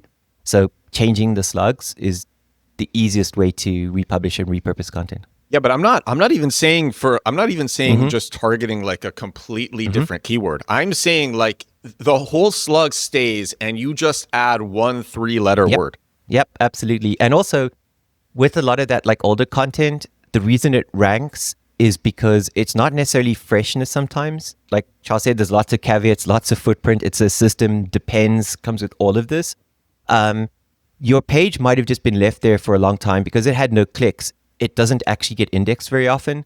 And so just by changing it, you get re-indexed and your topical authority has been adjusted. And so the page just does better. Absolutely. So it falls under like always be testing. And it's crazy because nothing on the page changes. It's you add like 2 to 3 letters to the slug and submit it to Google Search Console and 301 redirect the other ones. Exactly. And it came from changing the written content with the writer's brief. When I was sharing like the web engineers, like why we did that and how to, become data driven versus like having predisposed opinions and then trying to prove the predisposed opinions. And I think the first time that happened was actually a genuine mistake where the web engineer had uploaded the brief by mistake. And then I was like, you know what? I'm going to repeat this because it's a good behavioral change and it's good learning for the team. But yeah, exactly. It didn't work under this slug. When I see people like talking about pruning or, Google didn't like this content, I've got to rewrite it. I'm like, I would, there's 100 things I would do first like that. Right, gentlemen, this is my last question, and I think this is a fun one to end with. My question is, who is winning today, the white hats or the black hats? Well, I think if you look at what the white hats are saying on Twitter and LinkedIn and what the black hats are saying on Twitter and LinkedIn, it's pretty clear and obvious, to be fair. And also, actually, I will go back to Lars's post. I think I don't know if you've seen that, right? Yeah. So Lars did I shared that when I did the episode with him and Jackie Chu. That was the first question that I started with. There you go. So like Lars Lofgren a few weeks ago posted that he came to my event and that he came to he went to MozCon. That was it, right? He went to MozCon. And he was like the tone difference at MozCon was like I was at a therapy group and everyone was just needing support and like emotion, like hand holding and like a hug, just to get through the next day. And everyone at the Black Hat event was like, opportunity, opportunity, opportunity, opportunity, right? Like just super happy, super buzzed, ready for everything, like taking on life as a one step at a time kind of thing. I see that routinely, but I think it's because again, the mood changed when the evidence became clear. So before we had the evidence, before everybody was saying things, and to be fair, they had the engineers on their side, right? They had Google engineers going on stage saying the stuff that was reinforcing their opinions. That belief system can be a very, very powerful thing, especially if the people that you believe in are reinforcing it constantly to you. You need to have physical evidence to change that belief, right? And it's only the last couple of years that we've had that evidence. So I have seen a big switch in mood because I think people have, for the last 10, 15, 20 years, believed in this whole belief system, and suddenly it's just kind of come collapsing down when they realize actually Google's lied to us, the guidelines have lied to us, that there is these things that do exist. Engineers have gone on stage, like John Mueller has been on stage. As I was in the audience at this at Brighton SEO, I think this is like 11 years ago or something now. John Mueller's doing a panel on stage. An audience member asked, does Google use Chrome data? Does it use user engagement data? We've seen changes happening when we've done redesigns or we've done UX updates and we have significant better on-page metrics from our users. John Mueller turned around and laughed into the microphone, right? Like, that's a clear example of where we have kind of been gaslighted by Google to some extent.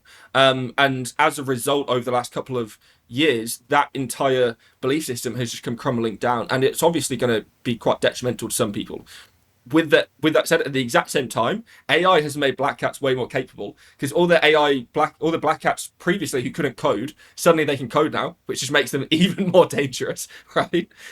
They can now have these the search quality has deteriorated so much that loads of black hat techniques that weren't working for many years have suddenly just started working out of nowhere again. Canonical method, there's subdomain redirect trick, there is PBNs, there's age domains, Parasite SEO. Parasite SEO had such a massive resurgence in the last few years that it's just kind of been win after win after win for the black hats to some extent.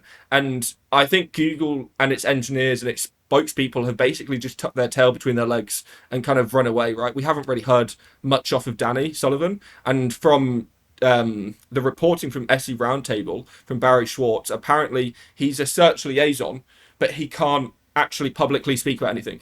So I'm not sure how you can liaise with anybody when you can't actually liaise. So we'll see about the future of what Google's statements and updates and everything else are. But the updates themselves have also just gotten weaker as well. So across the board, it's just like kick the white hats whilst them down. But it's an unfortunate reality of the SERPs over the last few years. And all the black hats that I know have just got richer and richer and richer, whilst a lot of the white hats have lost their businesses, literally, over the last few years, to be fair. A lot of the small bloggers and publishers and things who, to some extent, I feel sorry for them the most. Like the people who had genuine expert blogs, who were making a good living off of doing it, who were giving good information, creating a good community, creating good expert content that Google has just stolen for its AI business now, essentially. Those are the people who I feel sorry for. I don't necessarily feel sorry for the white hat agency owner who spent the last 20 years retweeting everything John Mueller ever put out onto Twitter, I think there's a massive mindset difference between black hat and white hat SEOs as well, right? Like, Charles, you're an entrepreneur as well. You see opportunities, you go for them. That's brilliant.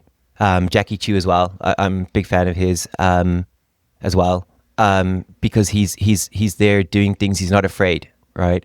I think a lot of people are like in jobs. They've job security fear. They've got health benefit fear. All of the fears, right? Even within white hats, there are white hats that are whiter than white. I've seen some people who are like, I don't think I can ask for a link. That's like manipulating search. And I'm like, okay, you need to loosen up, right? I spoke to a fantastic SEO. I'm very fond of Joy Hawkins. She's great. She's such a super person in every way.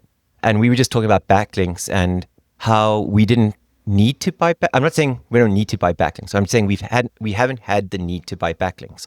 It's like sometimes I've gone and I'm like, maybe I'll buy a backlink, but then it's just like we'll start ranking. And so we're able to either play with the links we have, or we're able to manage the topic authority we have, or we see it as a game of chess and we enjoy shaping authority around pages, whatever it is.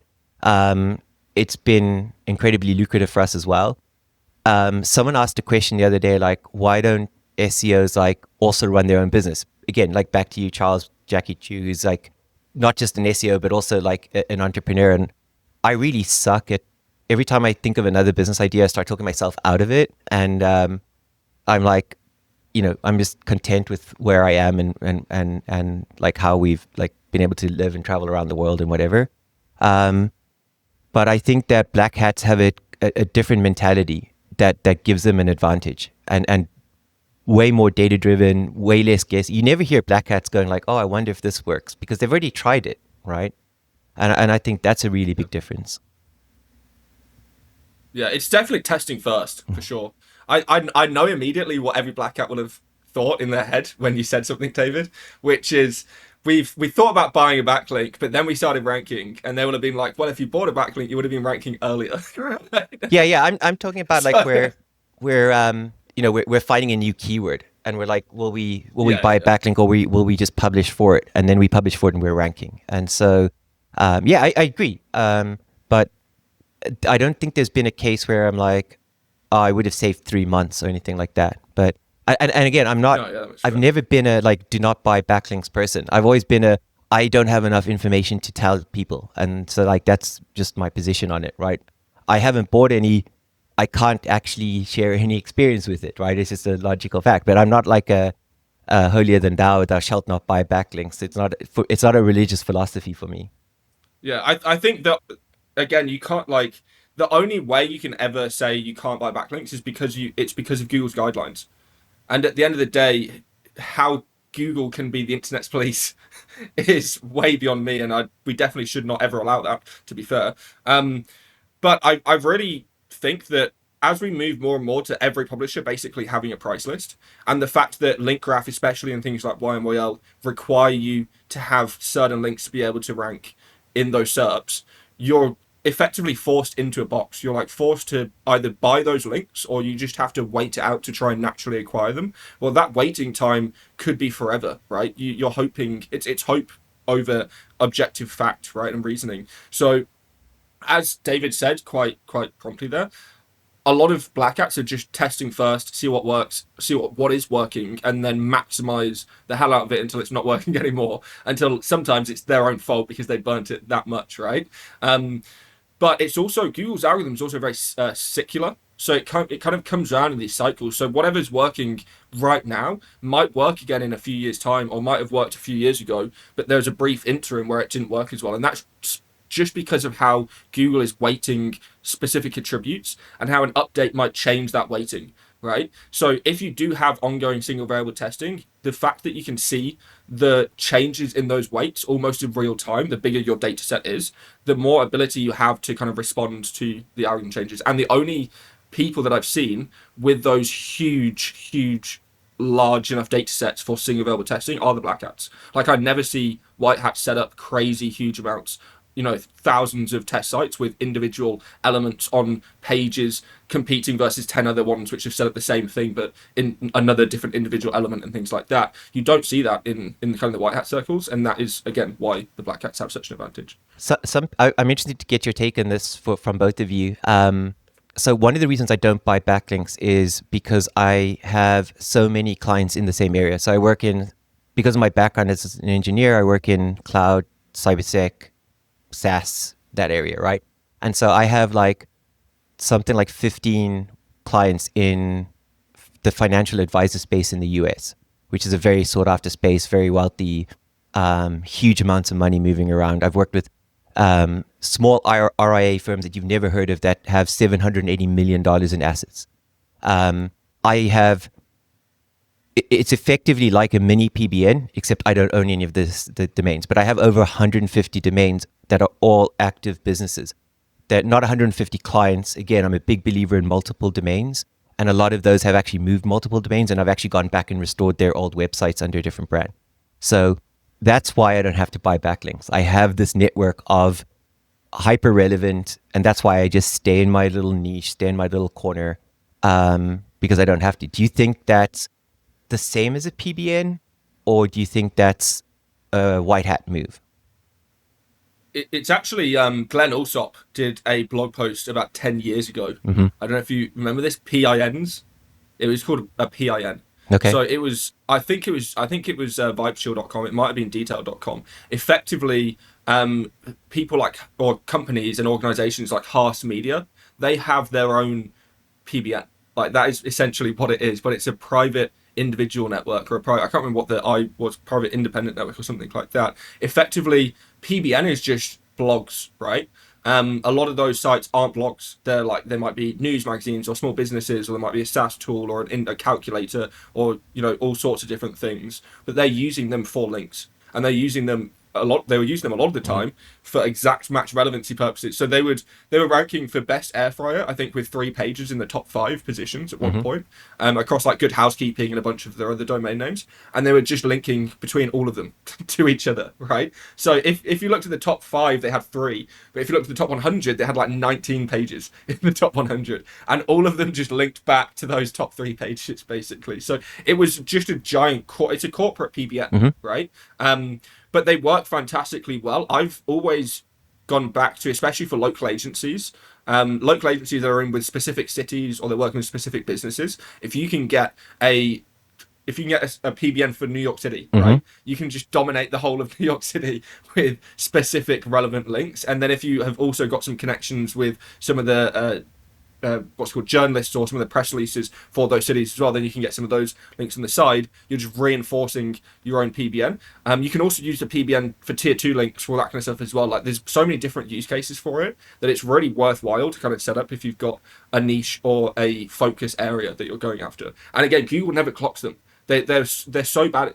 Real PBNs, they're actually private, don't get clocked. Yeah, it's the public ones that get clocked. Absolutely, because I mean, like, I actually have clients that do business with each other. I literally have clients that are doing services for startups, and other clients that do accounting services, and they literally refer business to each other.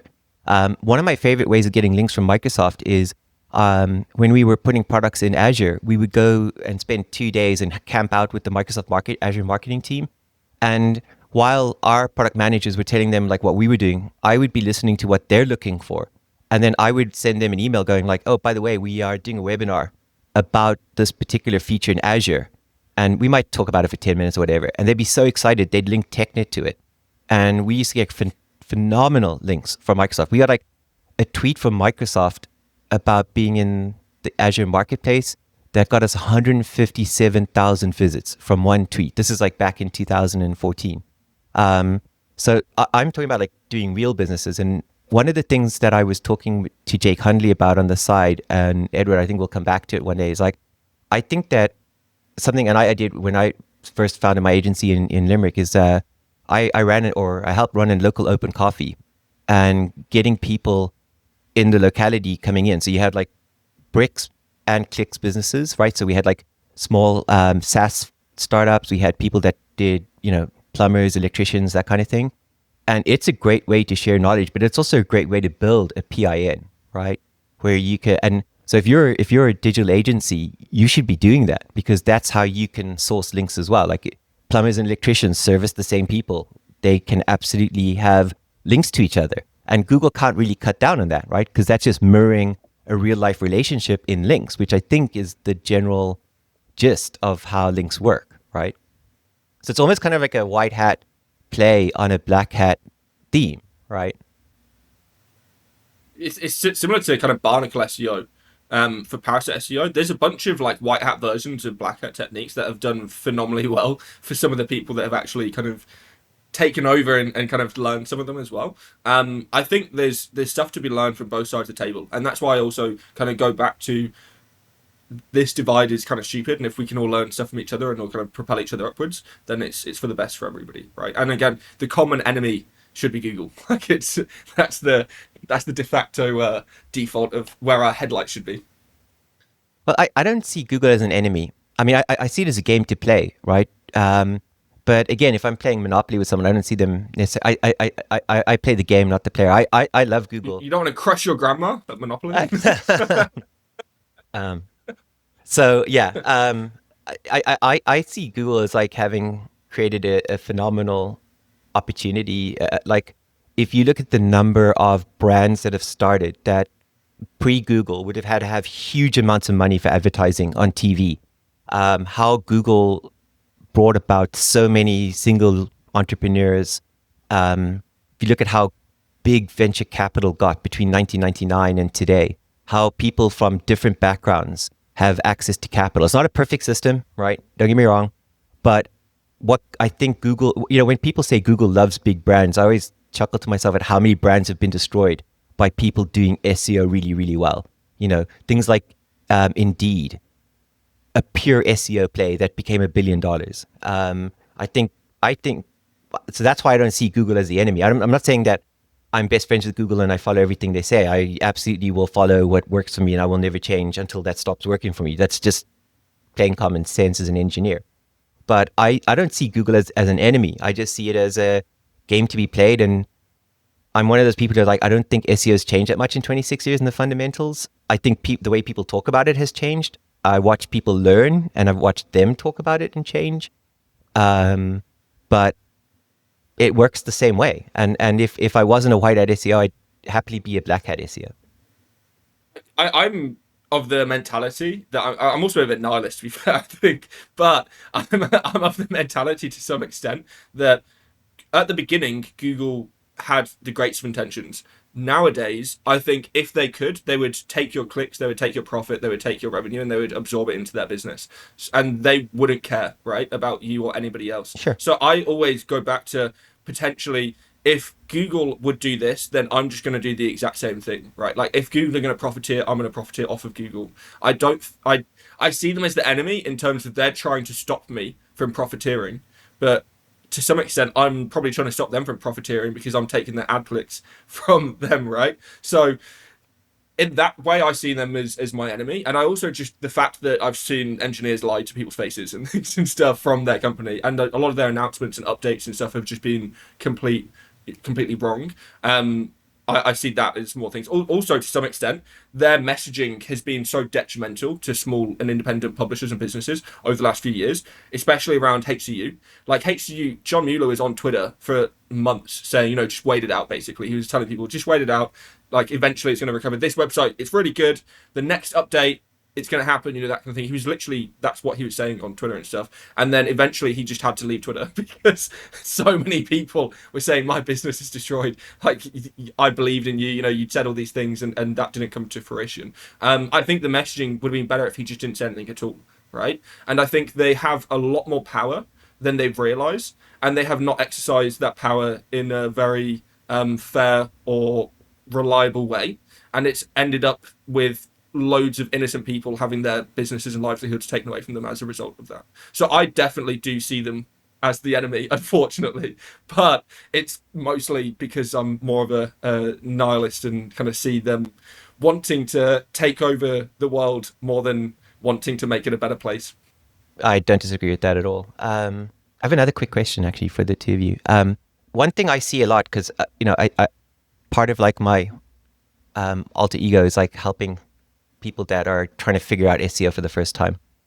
And I speak to a lot of business owners who get confused about SEO, and I try to give like impartial advice. I think there is a need for people that have a lot of SEO experience to be like a non-vendor advisor, like sort of like helping the C-suite or investors or startups evaluate SEO projects, but not be involved in the tendering process, if that makes sense. Like not to become basically if you have an SEO vendor and you ask 5 other SEO vendors to evaluate it, they're going to write them off, right? It's going to be horrible, right? You're going to just get 5 different variations of a roast of an SEO provider. And I think that there's a need. I don't know if it's possible to fill it, and I'd love to get your take on it, where there's like an independent SEO advisor who can advise CEO and say, look, either whether you have an internal team or an external team or a hybrid team, is the strategy working? What are the KPIs you should be looking for versus what your agency or vendor or provider are providing? Should you get an agency? Should you get a freelancer? Should you get a hybrid model? I think that use case could exist. What do you guys think? Yeah, I've done consulting calls before to that degree, where people are like, look, we're starting a new website. Who should we use for on-page audits? Who should we use for link building? Who should we use for Reddit mentions? All that kind of stuff, right? And they're just wanting to essentially kind of put the Avengers together of like SEO services and agencies and things.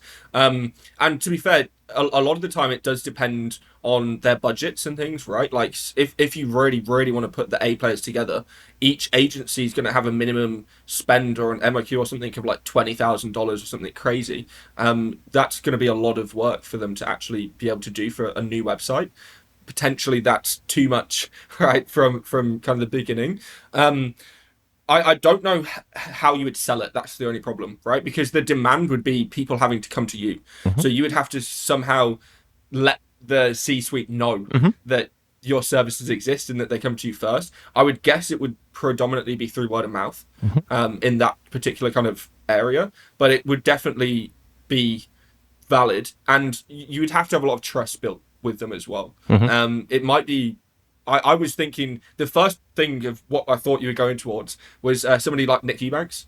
I don't know if you've seen what he's done recently, where he's like he retired from SEMrush, as he put on Twitter, and he's basically gone to another company that is a digital transactions company who does like payments for course creators and a bunch of other bits and pieces, and he's realized that this company is doing $3 billion a year in revenue, but their organic traffic is 1,200 a month, right?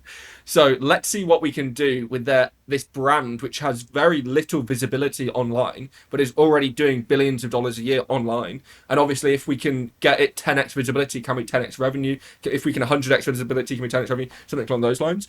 And he's doing a kind of a broader approach where he's coming in and doing the overall strategy, but the implementation for like CRO is done by this agency, the implementation for SEO is done by this agency, the implementation for ads is done by this agency, right? But he's the one that's creating the actual overall picture. It's just being the details and the execution are being done by the best people in the game for it. What do you think, Edwin? I'm gonna try to make, with the exception of like me profiting off the podcast, I try to make the podcast that I literally, I spend so long vetting guests before having them on, and I have on many guests who I disagree with, but who I know still get results and who are knowledgeable. And but then there are other guests who I really look into, and I'm like, no, they're just full of it. They're yeah, and I will turn them away. Or actually, this happened this week. Oh, this was so frustrating. Somebody came on, we recorded for an hour. I kept trying to get good, useful answers from this person. I couldn't get anything. We couldn't use it. And I had to go record a solo episode right after that. But so in terms of giving like great recommendations, I ask guests to provide the agencies that they use. And if you guys want to plug any agencies that you really love that get phenomenal results, that helps listeners. Please do that. So I try to make this podcast that. Yeah, I have a fantastic ads agency, Occam Digital. They specialize in grey market ads. So when you put them on a white hat campaign, they destroy it. Like they absolutely clean up because they're used to doing really difficult campaigns, which potentially end up getting blocked and all sorts of stuff. They're fantastic. It's owned by a lady, Ivana. She's absolutely incredible at her job. And then CRO agency, Convertica, owned by Kurt Phillip. He's a really clever SEO from New Zealand, and I think he's half Kiwi, half Aussie, and he's also like EU BJJ champion or something as well. He lives in Phuket or Chiang Mai. Fantastic CRO agency, and they're very well priced, and they do the whole CDN CRO, so you don't even have to have it on your own website. It's just kind of layered on from the CDN side. In terms of like the only agencies I've worked with recently are actually all local SEO. So Joy Hawkins, Jake Hundley, Darren Shaw, Mark Williams Cook. They would be the SEOs I would recommend the most. I'm pretty sure they're all super busy though. But most of I don't actually have a lot of relationships with other SEOs, which it's just probably because I'm small and I've worked with the same companies for the last 4 or 5 years. So, or even PR people, PR agencies. Design agencies. The number one PR agency I've worked with, and I used to spend 30,000, maybe 40,000 a month on PR, is Danielle Ostrovsky. She only works in cybersecurity, and she goes through a lot of vetting. Like, there's a lot of cybersecurity companies she won't work with. She's based in Maryland, DC, and she's a phenomenal PR person. She's incredibly smart. Within a month, she'll be as smart as your marketing managers on whatever you're doing. I've never seen her describe a company back to the company that invented the product better than she has. And her contacts and credentials in PR are fantastic. Without a doubt, the best recommendation I could give. Last one to Joy Hawkins as well. I met Joy in London last year. Really interesting lady, very clever. And her team is growing at a phenomenal rate because of the results that she's getting for her business. I think she's got some like 45 people or something now in Canada, which is crazy just for a local agency. Hundreds of clients at this point, and they're getting really, really good results with consistent strategies. And also she's willing to test, and she does test constantly and things as well. And she learned quite a lot from, actually her and James Dooley had a pretty interesting conversation, which I was ear to on the side. And they were kind of debating, press releases and all this kind of things in the SERPs and stuff. And it was pretty interesting stuff. There's also John Russo, if you're looking at sort of like your back-end automation, lead management, lead nurturing, whether you should use Marketo or Salesforce, where you should deploy Zapier, AI automation. John Russo, he actually has his own podcast. He's very popular on LinkedIn. He's a phenomenal guy. I've worked with him on a number of different projects. Guys, it's been great. Thank you so much. Thank you for coming on. Yeah, thanks for having me. Where should for anybody who's not already following you or checking out your stuff, you guys have both been on before, so I'm sure lots of listeners are. But for anybody who's not, where can everybody find you? Come to me on X, David G. Quaid on X, or Primary Position, or LinkedIn, but preferably X. Yeah, same for me, preferably X, Charles_SEO or Charles Floate on LinkedIn. I also do YouTube, but I haven't uploaded for about 6 months. And I haven't got any planned uploads for the foreseeable future either, but I do need to get on YouTube again at some point.